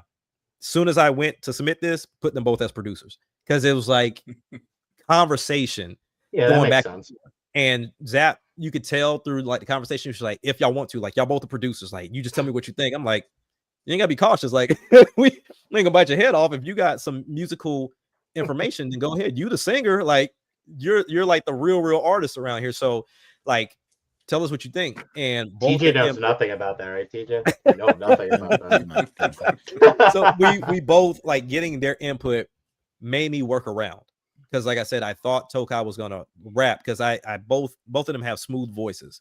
So I was like, all right, he's gonna rap. But when he gave me the poetic jam situation, I was like, oh, he's gonna make me flip this up, and I'm not giving it back. I'm just gonna work around it. So that's how we got to Key to My Heart, and it's like I said, centered around Kingdom Hearts. He did a lot of references to like Kingdom Hearts for sure. I did my references to Kingdom Hearts, and then Zap fit in perfectly too with tying in with the partner and the love and the emotion that was centered around that song. So that was fantastic. I remember when I did the recording session for her for this song, and I was just like, I had no idea what this song was going to be. I was like, where is this going? So she just because the way she writes, like when she's ready to go, she's like, hey, Jack sent me this joint, just put it on, let's record so I can knock it out. I'm like, all right, cool. I have no idea what's going on. So I cue up the song, I put on the mic, I put the beat on, and she just goes. And I'm like, what is this? I don't know what's going on. I send Jack the track, and I'm like, all right, I guess we'll see what happens. And then when I finally get to hear what he does with it at the end, I'm like, a totally different song. I'm like, this joint is crazy. Like this is definitely easily one of my favorite joints on this album. Like it's crazy because I got to see pretty much the whole process. It's interesting that you say Kingdom Hearts, seeing as how Kingdom Hearts is the most convoluted story in all of gaming. It is. It is. But we made sure we put the spin on it because key to my heart, because if we trying to explain any story about Kingdom Hearts, sir, ain't a song long enough. Like you need an album. You gotta do a whole album. You're gonna have to do 4. I was gonna say you're gonna need multiple albums to explain that. Yeah, one album per game. All right, Kingdom Hearts 1, and then you're gonna have one complete album for all the handheld games. So it's like Birth by Sleep. The album. So convoluted. I remember I watched a video with HMK, and he was like trying to explain it, and he actually did a pretty good job, and it was still didn't make sense. And he he's like, because he always likes to say like, oh, it's not as he's like, oh, it's not as confusing as y'all think it is. I'm like, yes, it is. It is. The only other one that's just as confusing is Metal Gear Solid. Yeah. They don't even try. They don't. Metal Gear is just Metal Gear. Yeah, that's what it is. Yeah, it is what it is at this point. All right, but real underdogs. What we're gonna be listening to, my boy 1000 Star. I had done a song. I forget what song me and 1000 Star had done before this. Oh, it was the Unstoppable jump. On my album. So TJ and 1000 Star reached out to me for that song and was like, oh, can you get your boy Jay to jump on this track? And that was when they found out Jay is me. Just do some voice changing here and there, and I play all of these characters. So it was a very easy collaboration because I don't have to ask anybody. I just have to ask myself and, throw some mix in there and make it happen. So at that point, we had no clue that those were actually characters. We thought that he had his own crew because honestly, that's the reason I never asked him to be part of MSM beforehand. Because I'm like, this dude, he pretty much got his own MSM already. He already got 3 other artists. There's no way we could ever really make that happen. That's crazy. So I had no clue that it was just him. Yeah. So that's what led to, my first interaction with 1000 Star and just hearing his approach to that. And then, being, a part of those listening parties, seeing how he vibes and how the team loves him so much. I was like, okay, with my first MSM album, I got to get everybody on for sure. But I also want to make sure everybody fits somewhere. And a part of me genuinely was like, underdog, like a real underdogs. Like I had to call it real underdogs because I already have a song called Underdogs on other albums, but it was like real underdogs. And when I did it, I don't know what led me to 1000 Star, but something was just like, get him on this one. Like this is the choice, one. And so when he did this, and that's why I see him in the chat, but I was like, man, if he could be here, because when he sent it back to me, and he also when 1000 Star sends you a track back, he's going to give you about 3 or 4 different takes.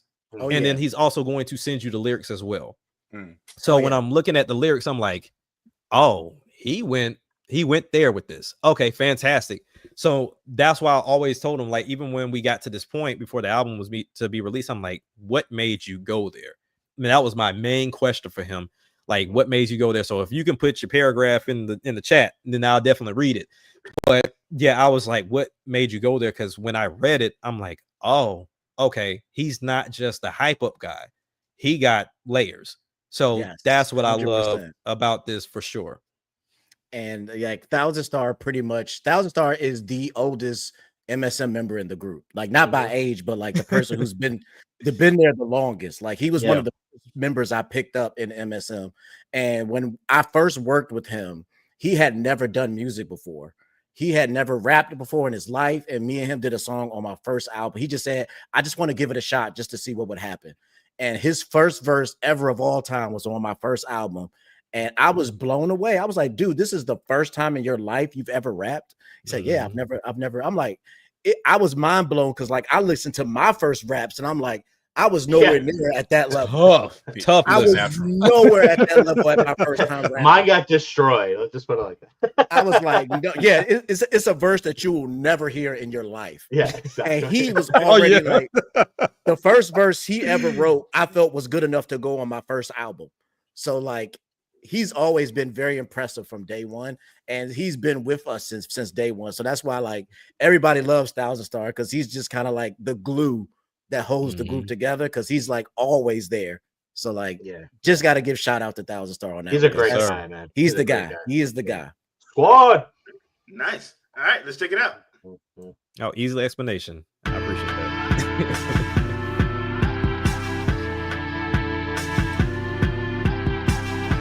This joint go hard in the car. Woo! What? Jack. Being told to give my all, but what do you do when you can't stop the fall? Cold days and cold nights, I had to truly weather the storm. Lost everything I worked for, but always seek for a way to transform. I stayed in my center on purpose.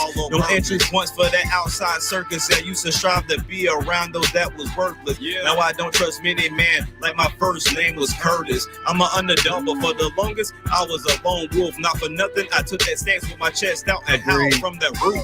My only purpose in my life is family and peace. That's the honest truth. Like my little bro said, my nigga, all I need is a booth. Partnered with a few mistakes, I educated myself to raise the stakes. I stayed patient, worked with God, and I found my destined space. Wrapped my ass off until I was truly classified as an ace. I made an event card that truly had to earn its place. I see the surprise sitting on your face. Yeah, I'm an underdog, but you never had a chance, nigga, to win this race. Underdogs when we running through the city. The life we living has never been perfect, far from pretty. When you were underdog, your whole life looking gritty. We living out our life, even when things looking shitty. Man, I know they hate us. Yeah. Man, I know they hate us. Yeah. Man, I know they hate us. We underdogs, and I know y'all quick to try to chase us. We ain't got time for them stupid niggas, so see y'all later. Let's take a walk. Let's take a talk. Let's take a talk. Go release that stress. Clean up that mess. Want to know my story? Want to feel my glory?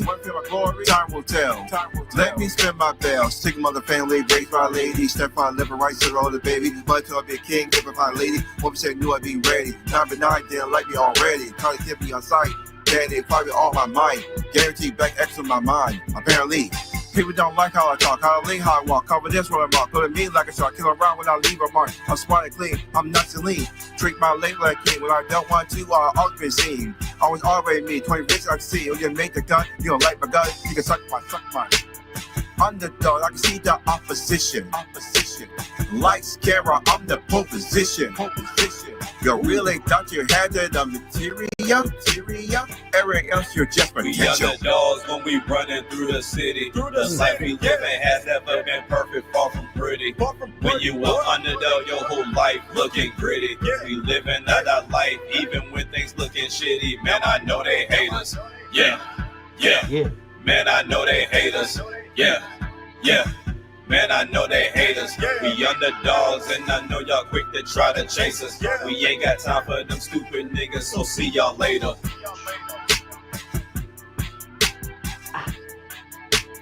Oh my God, I love it. That beat, bro. That beat. That's so fire. crazy. It's fire. I told Jack after first listen, I was like, that's my jam right there. Oh yeah. Like, woo. That beat's been sitting around for a minute. I had nothing to do with it. Like it's just been sitting in the hard drive for a hot minute. It's clearly Nintendo's fault, mix. Yeah, let's go. I'm extremely fond of. I gotta go about the snap because every time my head about the snap, because I'm always going like this the whole time. Yeah, so boy, that's definitely about the snap mix. The Shout out to Dogs. Thousand Star. Matter of fact, let me give a quick shout out to Thousand Star. Next month, actually, because for the month of October, we're going to be releasing visuals for a couple of songs on Action Jack's album. So if you come to the Master Sword Music channel, all of October, we're going to be representing Action Jack and dropping a couple visuals every Thursday. And then in November, my man Thousand Star is actually going to be dropping his debut project as well. Yes, sir. So nice. So it's just I wanted to give him that quick shout out. So we got a lot of stuff coming out and recently, and then we'll talk about that later. But we got even more stuff coming down the line. So bangers. Nice. All right. Okay, so we got one more that we're gonna actually listen to. That's track 19. So what I'm gonna do is, Jack, if you want to, we'll just go through the rest of them and just play the last one last. Okay. Feeling Vibes last. So okay. Well, you already talked about Combo. Revenge on Me. Okay, so in order for you to understand Revenge on Me, you have to know Combo 1, 2, and 3. That I didn't mean for that to rhyme, but it's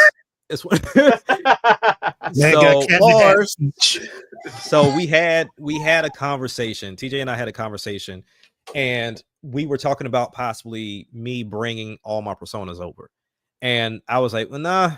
Like the purpose of me making those personas was to be filler, but then at the same time, there were like levels of insecurity with me hearing myself first time on the mic. So like having those different characters, or either just kind of saying things that I ultimately wouldn't say myself. So why not have somebody else say it? So it was a way of just doing that. So as like I said, if you listen to the albums, me and like TJ and me, Jay, and X-Main never have issues per se. Like Jay was always like the cover for Deep, and the reason why Deep was going to be dropped, or how she kind of became like the villain out of everything, was because when I initially started doing this music, I didn't have a DAW system other than GarageBand. And if you have a Mac, GarageBand is free. So I didn't have any VSTs, I didn't have any plugins other than what was being provided. So in order for me to do Deep and try to get as close to a female voice as possible, I had to like yell and move back from the microphone to get the deepness out of my voice. There was no EQing in the world that was going to fix it. And I didn't have any systems like I have now to kind of alter the voice other than just dropping the tones and the octaves within the voice. So doing that character was tearing my vocal cords up. So I was like, after I do this, she's gone. I was like, there's no way I'm going to keep doing this. So it actually ended up working in my favor, because fast forward, I end up getting Ableton as my first DAW system, which then introduced so much more into it. And then eventually getting into Logic, you know, utilizing a friend's, you know, student discount. So shout out to you for getting the free, getting the low price for the Logic. But, but with that, I was able to bring the character back. But the way that I spun it was, you wasn't producing, so we had to get you out of here. But Jay was bringing you back on, and so we kind of created the group Too Deep between those two. So you'll hear that in some of my songs, and then they eventually brought the younger cat on from Jay. So with all of that, it's more of me and X-Main being together, because I kind of cleaned it up with him, so there was no malice with him. But Jay never wanted to be an A&R to bring people on, and then Deep was still salty about me kicking her out of the group initially. So the Revenge on Me part is like, okay, this is our last song to the MSM group. I mean, the Music Ground group. Like, there's no more Music Ground. So, but we gotta give them one more song. And initially, when I started off, it was just going to be okay, bar heavy from each person. But I was like, I've gone through this whole combo thing. Have them take shots at me on the final song. Be that stupid to take shots at me on the final song. And so, wait, so like T.I. versus TIP? Exactly. Yeah. Okay. Like so. Be that dumb to take shots at me, because this is supposed to be a final song, like a bow out for our fans, but then you're gonna play it to where it's like, oh, you're the reason why this is happening. We're better than you. We don't need you. We're gonna run circles around you. You're gonna go over there and fail. And then even in one of the songs, like the last one, where Jay mentioned, like, hey, I hope TJ sees all this before you send MSM straight to hell. So it's like really honing in, like, the way you ruined us, because I have it from perspective that all I worried about was the catalog and the views and the numbers, and they thought I didn't care about them. So he's like, hey, TJ better catch on. And that in itself is going to continue to carry forward, of like them just taking digs and shots at me in certain ways, because I have means to release it that way. But that's what Revenge on Me is. Mentality. One day I told Action Jack, I said, hopefully one day I get my chance to come at them, because I don't like the way they be talking to my boy. So. And I got it set up perfect for sure. So I'm gonna get him. I'm gonna get him. Mentality was a song, like I tend, like every album, especially like in my open book series that I stopped doing, was to like dig into my personal a little bit. So if you listen to this song, it really digs into the fact of, you know, me having a daughter, my very first daughter.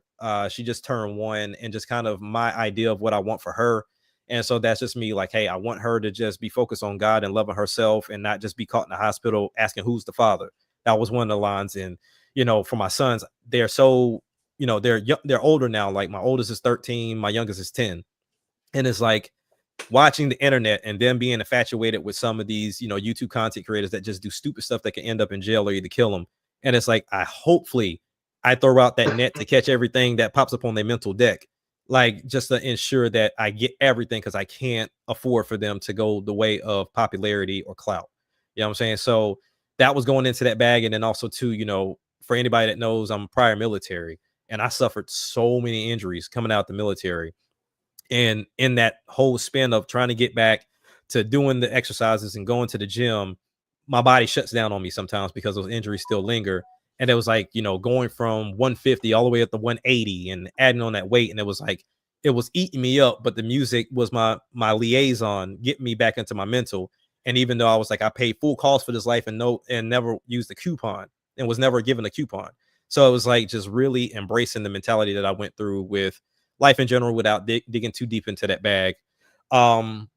It's all on me. It's kind of just like a continuation of revenge, but it's just me and X-Main just kind of really honing in of, you know, I try to give y'all the keys to this. I try to do everything the right way, but all in all, because I didn't check it, it all falls on me either way. Like I had to check this in the beginning and I didn't, and that's just what it was. I already spoke about all this pressure with me and Sandstorm, you know, just kind of getting right into like the faith and just kind of, you know, getting back into that and just kind of being focused on, you know, going through those hardships and how, you know, leaning on God and prayer and everything just kind of, you know, keeps me floating and keeps me going for that track.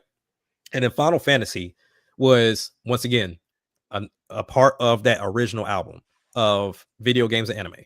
And you will hear a lot of Final Fantasy references in that song, like, and they work out so well. And it's funny that Exodia mentioned like impromptu bars, because I used impromptu in this because of Final Fantasy 15 of having impromptu, and it's, you know, mentioning Lulu and had a lot on my chest like Lulu. It's just, I love that. So it's like so many bars, but at the same time, the main premise of it was always to, you know, close out. It's like, hey, yep, I'm wrapping up. Music Grounds was fun. Like, I enjoyed every bit of it, but we're going over to MSM now. That's what it is. I got to embrace my new fam and my new ventures. That's what it is. But in reality, this is my final bow out for Music Grounds. And for everybody that supported, I thank you.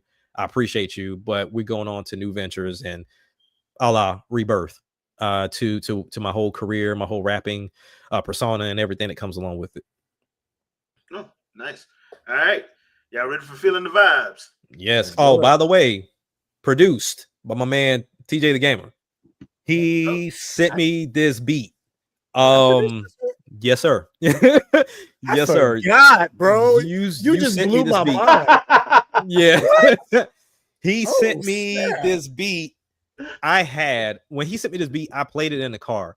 What I had in my head of what I was going to do with it, 10 times different than what I did with it. And so what I end up doing was I held on to it for like 2 or 3 days because I couldn't get to the microphone. I think we were moving the house around or something like that. So nothing was hooked up, so I couldn't record. And so when I finally got a chance to record, I was like, what was I going to do with this again? I was like, you know what? Just find something new. Maybe it'll come back to me. And in the midst of doing it, I was like, oh, shoot. I remember I did this mixtape with my dad a while back. And that was my Lyrical Practice Volume 2 mixtape that I did with him. We could not use any of those beats because he pulled all the beats from YouTube. We didn't get clearance on none of it. So that's why it never released on any streaming platforms. We just did it on YouTube. Okay. So it was just me and him. And he was like, he'll do a verse and he'll just send me the beat. And that was like, you'll hear in one of those songs. If I ever have a way to put it up, I will, or just send it to y'all directly. But I mentioned in reference to one of the songs, like, yo, this is like the 4th song you done sent me today. And he was like, here's another one. Here's another one. Here's another one. And I'm just bam, bam, bam. I was like, what else you got? Because I'm in my bag right now. So with that, there were some crazy verses that cannot be heard by anybody because I don't have my music channel anymore. And I just went and I repurposed a verse for this song. But then I end up creating a new verse for the second verse for the song. So it starts off with a song I did called Feeling the Vibes. And well, it wasn't called Feeling the Vibes on the mixtape, but that was the theme I was going, I'm feeling the vibes, man. I feel so alive, and it feels so different on here. It was amazing what I was able to turn it into. But yeah, TJ sent me that beat and it was just a perfect fit. Oh, man, I be producing so much. Oh, now I gotta hear it. Yeah, go ahead and play this. I need to hear it. All right, let's go. Let's give it a listen. Hilarious. I do not remember making this.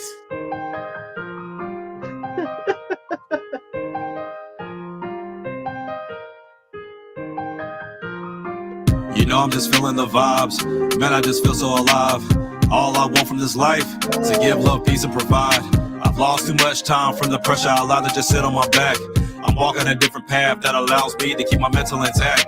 I'm feeling so high, you see in my eyes, I look so surprised when I feel alive. I've been deprived from feelings inside that make a grown man wanna go run and hide. Look at my children's eyes, the passion make me truly work and thrive. Don't wanna see them like other guys, so I continue showing them different highs. I'm talking about guys that swear that they real, but man, they some actors. At the same time, they was never a factor. I get on these beats and I'm causing disasters. At the same time, man, I'm causing them raptures. Talking about life, I'm speaking on chapters. Y'all got on phones and was calling for backup. I cleaned up my act and started to rack up. I thought I was losing a bit, I was all on my own. I got with MSM and back in the zone. I thought I was gone, my old life now seems so overblown. God put me in the best situation to prove my peace and gave me liberation. Y'all don't see this shit I was facing. Man, in the past I was so impatient. I'm back with my kids, I handle my biz, you know what it is. Trying to stop what I'm doing, get that ass slid. No matter how things went, man, I love how I live. Y'all can never take anything that I build in this life, I'm a praying man. I'm constantly doing work with these praying hands, so I hope now y'all truly understand. You know I'm just feeling the vibes. Man, I just feel so alive. All I want from this life is to give love, peace, and provide. I've lost too much time from the pressure I allowed to just sit on my back. I'm walking a different path that allows me to keep my mental intact. You know I'm just feeling the vibes. Man, I just feel so alive. All I want from this life is to give love, peace, and provide. I've lost too much time from the pressure I allowed to just sit on my back.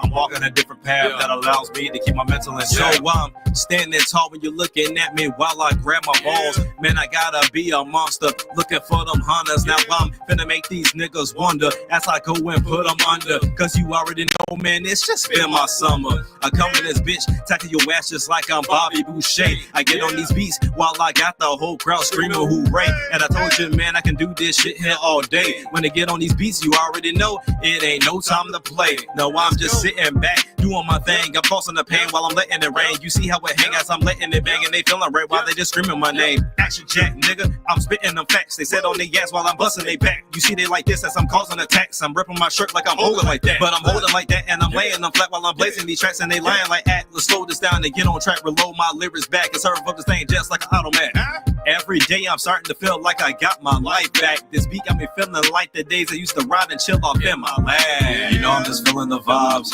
Man, I just feel so alive. All I want from this life is to give love, peace, and provide. I've lost too much time from the pressure I allowed to just sit on my back. I'm walking a different path that allows me to keep my mental intact. You know I'm just feeling the vibes. Man, I just feel so alive. All I want from this life is to give love, peace, and provide. I've lost too much time from the pressure I allowed to just sit on my back. I'm walking a different path that allows me to keep my mental intact. You know I'm just feeling the vibes. Man, I just feel so alive. All I want from this life is to give love, peace, and provide. I've lost too much time from the pressure I allowed to just sit on my back. I'm walking a different path that allows me to keep my mental intact. You know I'm just feeling the vibes. Man, I just feel so alive.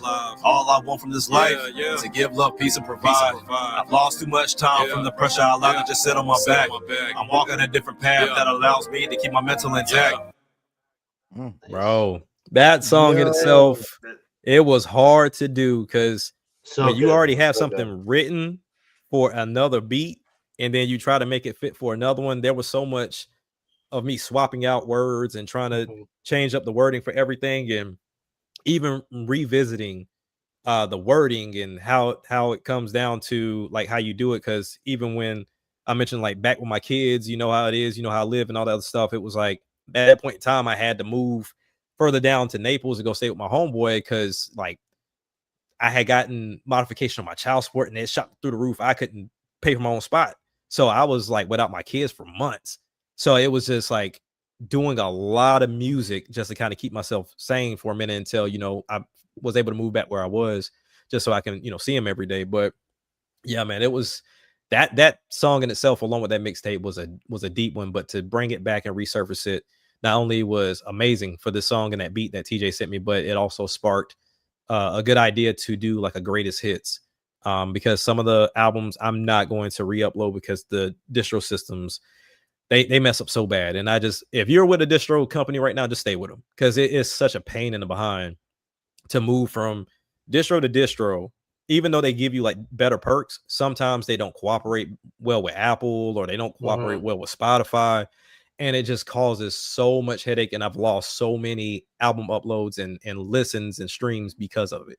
So at this point, there are some albums that are still up, but like if you have Apple Music, you won't see half of them, solely because Apple just won't take them from certain distros.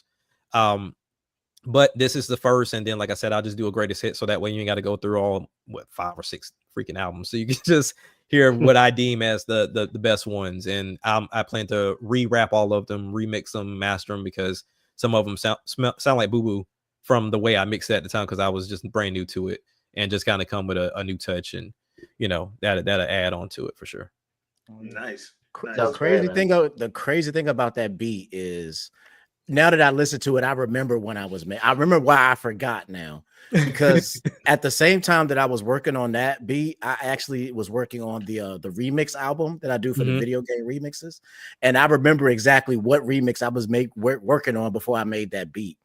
It was the Mega Man X Spark Mandrill remix that I did, and because on this series of remixes, I wanted to be able to do like different genre types. So you'll notice I have like reggaeton beats. Yeah, I have like a hip hop beat. You know, I have like all different kinds of beats. And when I was doing the Spark Mandrill beat for Mega Man X, that's when I discovered how to do UK drill type drums. So I was like, oh, I messed with the UK drill drums, and I was like, yo, that was kind of fun. I just want to do like a beat with those kind of drums. And then I made that beat. So it's like I made that beat on like a whim that day. And I was like, I have no idea what to do with this beat. Yeah. And I was like, for some reason, you came to my mind. And I was just like, you know what? Because I have this thing that I like to do, and VG will be able to tell you too. I like to sometimes put people on beats that I don't think would work for them, just to see what they would do with it. So I like that though. Yeah. I do it to VG all the time. I'll be like, I'm gonna send this to VG because I don't think of VG for this one. So I'm gonna see what he does. And he'll come back and kill it. And I did the same thing to you with that beat. I was like, I've never heard him rap to like a drill beat before. So that sounds so good. You did the same thing with and it's gonna be, I think it's on it might be on the Arcade album, I believe. But it's like you went more of like a reggaeton type ordeal. Oh, and he sent it to me, and I'm like, oh, okay. Like, let me see what I can do with that. And I was like, I don't know how long he wants me to go, but we will figure it out. And I love Shadow, it. If you like the Spark Mandrill joint, you should listen to that remix. It's up on the channel, bro. The album is actually out now too, so you should definitely check that out, because the beat I did for that one is crazy. But yeah, I was working on that beat and Feeling the Vibes beat literally around the same time, because I just discovered how to do UK drill type drums. Dope. But yeah, that was a heaven sent for sure, because that was a part of like the second revision of this album, because like I said, the first revision was after our conversation. The second revision was after the album had to sit for so long. Because let me tell you how fast this album got put together. We talked about me being part of MSM in December. We talked about having the album done. I think we talked about the album in December. I had the album done in February. Yep. So I was like, oh man, I can't just sit on this. Like, and then that's when I was like, hey, I got this concept. I was like, what if I come up with this concept to where, you know, it's going to be Rebirth, Revision, and then Revenge, to where throughout all 3 albums, they're taking digs at me. Like, my old artists are taking digs at me the whole time. And then at the end, it's like, forget it. Revenge, we're going to tear them apart. And it was going to be a versus album, to where they do 5 songs. And then me and X-Men were going to do 5 songs. And then was just going to let the fan base decide like which side sounds the best. So in the midst of it, like, we were like, okay, we agree on October, because TJ has so much for the group coming out in between then, And I was like, okay, so there's no place for me in between then. All right, cool. We had just wrapped up the Three Kings joint, and I was like, man, I need to do some more music. Yeah, we gotta talk about that. We gotta talk about that. And then what really sparked it off, he hit me up and was like, hey, do you have a song that I could put like a final song on 1,000 Stars album? And I had a beat just sitting there, and I was like, okay, cool. I'll give him this one, and I dropped a verse and the hook on there, and then I sent it, and then 1,000 Star killed that one as well. And so I was like, okay, that just sparked more ideas. And that's how we got from 3 albums to 21 songs on this album. I don't like for music to sit around. So that's where, and this is just kind of like futuristic, just kind of talking to y'all about it. That's how this mixtape with me and Sandstorm came about. We were on the Sandstorm podcast just talking. And I don't know how we even got to the point of listening to, he said he had found some of his old beats he used to do back in the day when he was like really heavy on Pharrell and, and that whole 9. And he was just playing through them because he had them all on like SoundCloud, and, he was doing like beat competitions. And every one of them just was heavy 2000 Southern, just heavy bass sounding like Gucci Man. I was like, send me all of that. So like, I was like, I'm from the South and I have never done like a whole album like that. So I was like, you know what? I've had an instrumental album before called New Jack City. And I was like, okay, we can play on that. I was like, so send me the beats and we're going to do a Southern style mixtape. You be the DJ, scream all over it.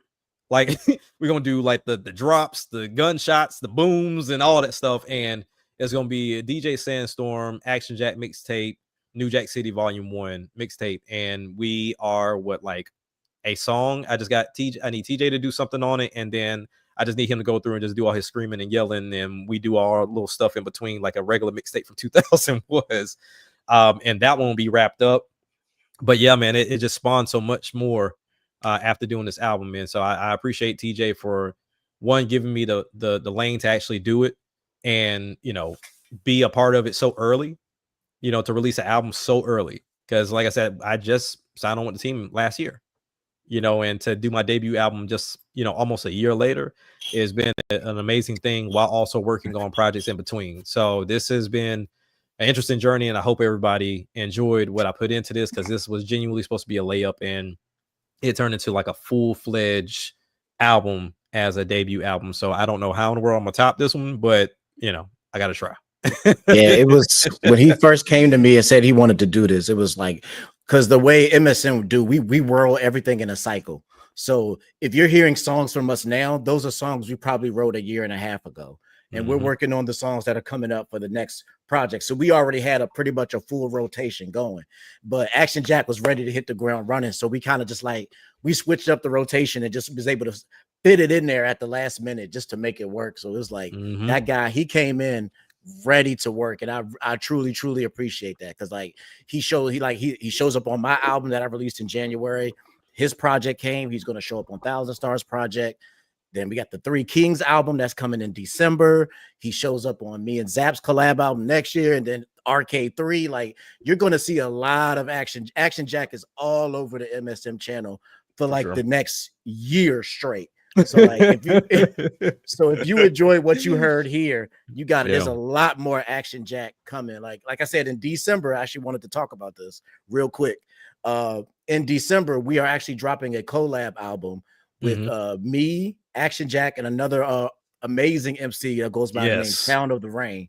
Goodness. And we're calling it the Three Kings album. And it's just us three just getting together and just rapping at the highest level of rapping I think I've ever done. I think both of them have ever done. And it's an incredible project, and I cannot wait for you guys to hear that. So if you enjoyed Action Jack here, definitely peep out Three Kings in December. And like I said, there's so much more coming. We got so much Action Jack coming in the next few months. So definitely keep your eyes on the Master Sword Music channel, because ever since he's joined, he's been a huge asset to the team. So he's even doing producing for us now too. Like the next album I'm working on, he's already produced some stuff for me. So like, I wanted that beat so bad, I just couldn't do nothing with it. I was like, I'll give it to you. It's fine. Snatched it up, snatched it up, and made it my outro. That Yeah, song man, is dope. like, So definitely want to give my man his flowers. Amazing Appreciate it, job on the appreciate it. project. Yeah, awesome Glad job, to have man. you, man. Thank you, Glad to thank you, have thank you. that was a great job. Love the album. So Wonderful before we get project. out of here, yeah, I know I gotta ask a question of my three musically inclined guests. Y'all watch anime, right? Yes, sir. Okay, so I'm gonna drop a couple names, and I want you to let me know if you've seen that anime and if how you feel about the soundtrack to that particular anime. Okay. All right, so Okay. TJ, have you seen Solo Leveling? Yes. The soundtrack. How do you feel about the soundtrack to that? Fine. Honestly, the crazy thing is the reason I started watching Solo Leveling was because of the soundtrack. Like I heard some music from the anime and I was like, what is that? It's like, oh, somebody's like, oh, that's from the Solo Leveling. I was like, oh, word. That's why I started watching it, was because of the music. The music's hard to listen to with everything that goes on that anime. That anime is crazy. It is insane. It is insane. Hiroyuki Sawano has been in his bag for the last 2 years. He's been doing a lot of soundtracks. All right, so Jack, have you seen To Be Hero X? Of course. Soundtrack. What you think? Can I say that now? Okay, so okay. I have opted not to make any more instrumentals for myself. So I am going to be passing that soundtrack to my brother Katetsu for him to conjure up something for me, because as you stated, that is something worth mentioning. That if he can do with it what I've seen him do with other songs, y'all are going to be amazed. Yes, I call him his secret weapon. He's our secret weapon, man. I would love to do something, and I may actually do it myself and just keep it to the side or give it to somebody else. But yeah, that soundtrack is bananas. And like you said, a lot of these animes have been getting really good with the soundtrack. Really good. Yeah. Amazing stuff. Amazing stuff. So yes, sir. VG. Yo. Demon Slayer. Yes, of course. I've seen that. Yes. Soundtrack. I mean, it's solid. I wouldn't say it's my favorite, but it's solid. It's solid. I wouldn't say it's my favorite though. No, I will say this. I love Zenitsu's theme, and I'll leave it at that. No. Like there's certain themes and something. Like I'm talking about like in totality. In totality, yeah. I'm like, it's solid, but definitely not up there with like the other ones you were mentioning and stuff. Out of Solo Leveling and To Be Hero X, To Be Hero X probably has the best song theme in Jeopardy, because every time they play it for a hero fight, they always play a different segment of the song that matches the fight. Yep, exactly. So, like, and if you haven't seen the season, I'm finna spoil something. But there's during the Ghostblade arc when the DJ Shindig character gets taken over by fear, and he pretty much has fear across everybody, including Ghostblade's daughter. The part of the song where he starts pretty much Levi Ackerman in him is basically "I'm your knight in shining armor." I'm like, bruh, his daughter just said, "Daddy, you dead."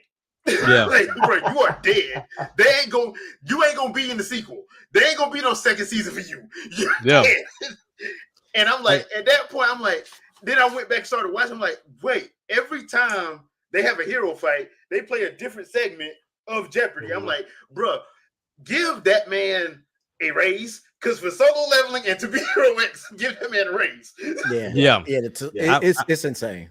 I would say for To Be Hero X, the opening though, that in itself is going to be, and TJ, you let me know if I'm off here, but I think this is going to be a challenge for myself, Tokai, and it has to have Zap, because it's an upbeat pop type beat. Oh yeah. Talking about Inertia? Yeah, Inertia. Okay, yeah. So with Inertia and being like that, I've thought about doing something like that, because you hear some rappers on pop songs and it's like, you don't fit. Like it just didn't match for some reason. So hearing Inertia, I'm like, I wonder if I can do that, because it's very upbeat pop.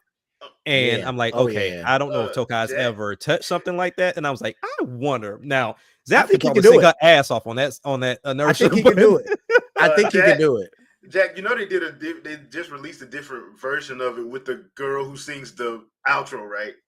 She's singing. Is it version X or no? It's the version that they played during the season finale credits. It's Cinnamon is doing it instead of the other girl. Said, hold on, let me find that. Yeah, there's two versions. There's the one with the regular girl that sings it, and then it's the one with Cinnamon. She's doing full English singing it. And I'm like, bro, there's two different versions of this, and they both sound fire. So,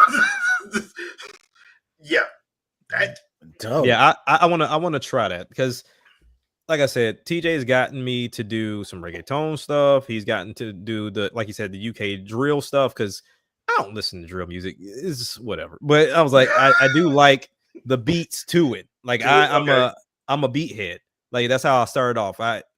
When I was younger, you couldn't ask me what a lyric was. I just listened to the beat and that's just what it was. But as I got older, I started appreciating lyricism a little bit more. Hence why you always hear them mention, oh, you sound like you're from New York, because I grew up on Dipset, G Unit, and that whole New York movement, Murder Inc., the whole nine. So when it comes down to trying to get into a different bag, I'm curious. I want to see what I could possibly do in a pop bag for sure. Okay. Oh yeah. Sweet. All right. So as you know, this is usually a video game slash anime movie music channel now, apparently. So before I get out of here, I just have to say Shinobi Art of Vengeance, best soundtrack I've heard all year. That soundtrack and that game, bro. I gotta give that a shot. That game is amazing. Okay, first of all, I'm just gonna say this about Art of Vengeance. They're dead wrong for them doggone void riffs. Yeah. You're dead wrong. Yeah. You're If you dead good, wrong. you good. Shadow, don't start, man. You know. Yeah, I'm about to say don't go there. Like GUD. You said what if we talking, if we want to talk, GUD. I'm playing on Switch. I'm playing on Switch too. Okay. Yeah. But that game was a lot of fun. And not to compare, but man, they should have figured out where to release Ninja Gaiden at some point. Like Ninja Gaiden is cool and it looks amazing. Yeah, it does. It's a good game. Spanked. You hear me? It is a good game. It just came out at the wrong time. Yeah, it came out at the wrong time. Yeah. If they was maybe 2 months sooner or 2 months later, they'd have been fine. They got Horizon. They got Horizon. And yes, I'm totally loving it as Horizon. Totally. Oh yeah. Shinobi, then right after that's that, you got Silk right Song, now. so it's rap. Yeah. Silk the Song sad was- thing, oh my god. the sad That's thing the about- game I'm And on Hades now. too, right after that. Yeah. The sad thing about Silk Song and Hades though was they was kind of, I ain't gonna say shadow drop, but it was like we didn't know we thought it was coming out later. We didn't know nothing. And then they like, oh yeah, it's coming out September. Huh? What? Yeah. Yep. It's coming out next week. All right, let's go. All right, here we go. Sure. Your pockets. Everybody kept complaining about them being delayed, so they're like, "Here you go, run it." Yeah. Yeah. Oh, y'all gonna complain about delays, huh? All right, bet, drop it. But, We were just playing, not all at once. No. Y'all want that work. Y'all checking accounts want that work. Drop it. And it ain't going on sale. So buy that full price. anytime soon, nah. The sales, nah. You better wait till New Year's. Check drop it. But you want to know something funny about Ninja Gaiden Ragebound and Shinobi Art of Vengeance? They are a dual compilation pack on Steam. They really are. Really? Mhm. Seriously? Yeah, because they know. They smart. They know. Yeah. They know. They are a dual compilation pack on Steam. That's crazy. I didn't see that coming. So does that mean Joe Musashi and Ryu Hayabusa gonna be the next Smash Brothers? So Let's everybody's go. mad about Anime Ninja. Let's go. I would Both in hope, there. but I still got to do my whole dissertation on how screwed up Ninja Gaiden timeline is. It's to their fix fault. how it can be fixed. Yeah, it's The their fault. Team Ninja messed up when they did the 3D series and they changed Ken's name to Joe. Yeah. It tried to make the 3D games ahead of the NES game. I was like, what? This doesn't make any sense. No sense. He looks older, he's stronger, he's faster. So you're gonna say he got old and decrepit? Yeah, pretty much. But then Ninja Gaiden Z, even though I don't like that game, Yeah. falls after the NES games. So Which Which How equally does this doesn't all make sense. Yeah, which equally doesn't make So any what sense. he went from being older to younger to older again. Pretty much. You know, ninja magic. He did some Nimpo or something. Yeah. Right. So he pulled the Veku move from Street Fighter 5. Yeah, there you go. Basically.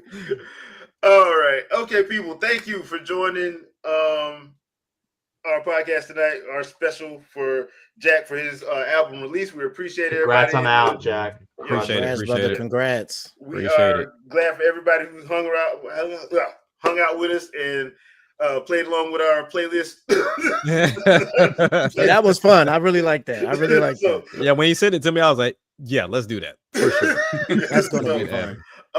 I will try to have this up on Spotify tomorrow. So if you didn't get a chance to watch it live, you can catch it on catch it whenever, or you can check out the MP3 version tomorrow on Spotify. So VG, anything you want to pimp out before we get out of here? Man, just go check out actually Jack's album Rebirth. It's awesome. I mean, you've only heard some of it, but just hear the rest of it. It's so good. I'm so proud of you, man. Appreciate it, bro. MSM, man. Yes, sir. Yeah. TJ. Like I said, for the month of October, we're going to be celebrating our brother Action Jack. So we got a couple visual videos for the rest of the month of October. And then, like I said, in November, we're going to follow up with my man 1,000 Stars project. And then we're following up in December with the Three Kings. So we got a lot of music coming a lot of fast. So definitely check us out. We'll probably be doing some listening parties for both of these projects. So you can check us out over on YouTube under Master Sword Music. So stay tuned. Follow us on social media to keep up with everything that we're doing, because we about to be on a crazy run for like the next year. Yeah, literally like the next year. We got so much stuff coming. The big thing is we're going to end it with the big arcade project, which is the entire Master Sword Music family all together. 14 tracks. Like it's crazy. Already done. So we're rolling. So stay tuned. We got a lot coming. Nice. All right, Andre, anything you want to pimp out? I mean, look, you just go to my channel. If you want predictive videos, go to my channel. That's all I got to say. Nice. Also, thank you, Capcom and Square Enix, for listening tonight. We appreciate you. Shadow. No, nothing. Just congrats, Jack. This is a really, really wonderful project. And thank you, man. Shouts out to you, TJ. Everybody else is involved. This is definitely a treat to the ears. I recommend everybody to go download this now. Appreciate it, brother. Thank you. Yeah. Sure. All right, Jack. Oh, this is my time to twist arms. So first and foremost, thank you all for coming to listen to the album. This has been a while in the making. We were just really waiting on release date at this point. So there's more projects, like TJ said. We got Brother 1,000 Star next month. We got the Three Kings after that. We got TJ and Zap's collab album after that. We got, his instrumental albums. We got the Arcade 3. Like I said, I'm gearing up for the New Jack City mixtape, as well as like my special hits or the greatest hits album. But then also, this is my way of saying, hey, anybody else on this podcast does music, we're gonna start leaning into stuff, because I was writing down some stuff while y'all were listening to the music. I heard a game key card idea. I heard a Hiei idea. Saw on the chat Genesis versus Super Nintendo idea. So this would be a great idea to start coming up with add to that a Sega Saturn compilation idea. Okay, I can help you with that one. Let's go. I say Tower Power Track. That's what I say. Ooh, I like it. Yep. I like it. So let me write that down. So this in itself, and this is typically how I work, because my brain changes like by the second. So I can start off with something and it'll convert to something totally different if I don't get it out fast enough.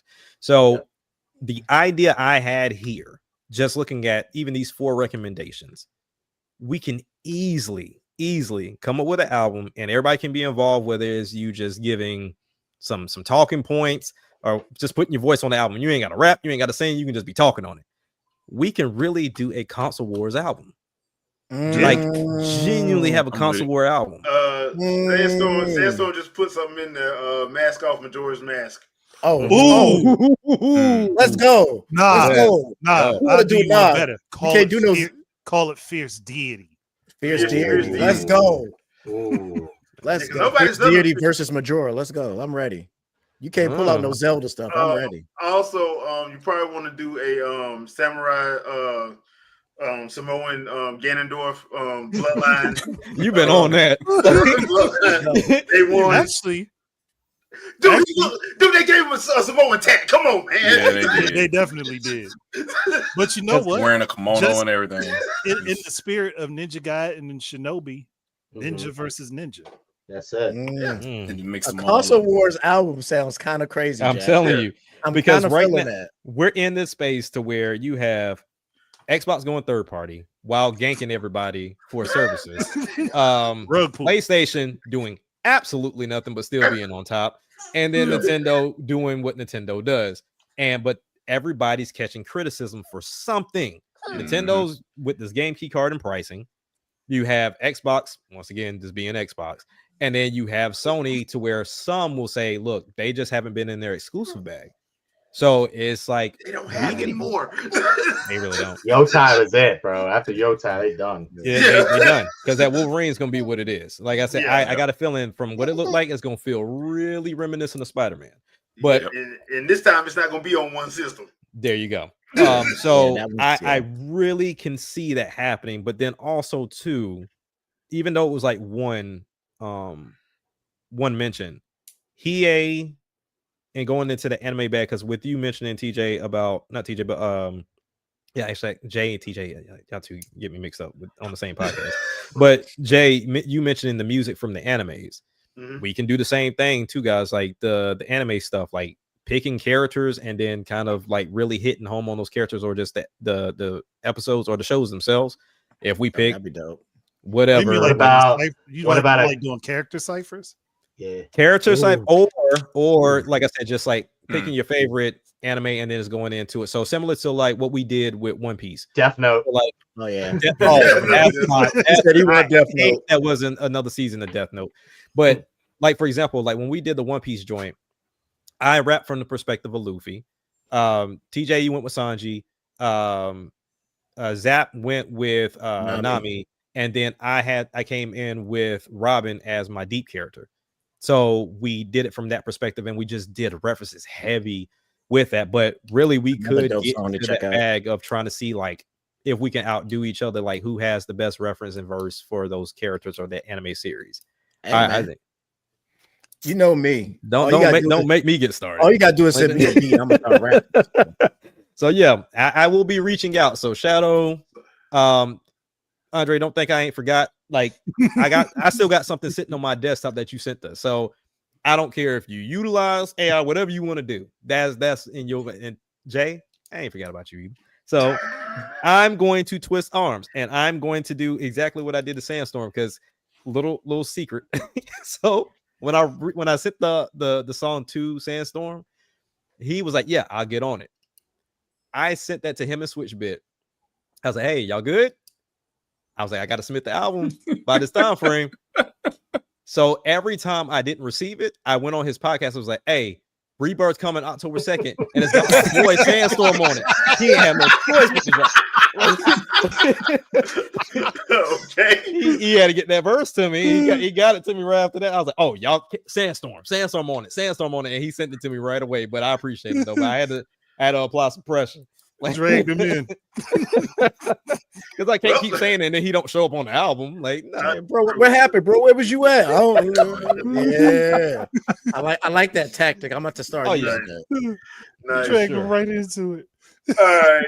Okay, peeps. So y'all, we'll be back to our regularly scheduled madness next week. So we're probably gonna be making fun of Microsoft because of the whole Game Pass thing next week. So because I'm pretty sure it's still gonna be going on. Oh, for sure. Yeah, so it's gonna be hilarious, and I'm gonna see all the pearl clutching that people are gonna be doing. My word, So we're gonna be seeing all that and making fun of that. Bond fault. It's all Sarah Bond fault, like they told me. Remember I said that as soon as they promote her, it's like she won't take the blame for nothing that she did. I would just like to take a moment of silence right now for the drop the price hashtag. Nah, I want to I want to give a hand to the raise the price crowd. Yeah, for that. They won. They won that one. We got them to change the price on Outer Worlds too. You think you did that? No, you did. You think you did that? Think All so. right. No. Well, get them to Okay. change the price of Game Pass back to what it was then. Since you got Exactly. See how kind of that power. works. See how that works out. But They lost half their subscribers and ain't budge yet. yeah. Real quick before we go, I just want to say shout out to Jay. Thank you for hosting this today because Yes, thank you, brother. we decided to collab since Action Jack is part of both of our families. Yes, we sir. decided that this was a great way to celebrate his album. So I appreciate you hosting this for us, my man. Yeah, Thanks, no problem, man. No problem. All right, peeps. Y'all know how we do. We'll see y'all next Sunday, 7 p.m. Eastern Standard Time. Peace. Later. There you go. Peace. Peace, folks.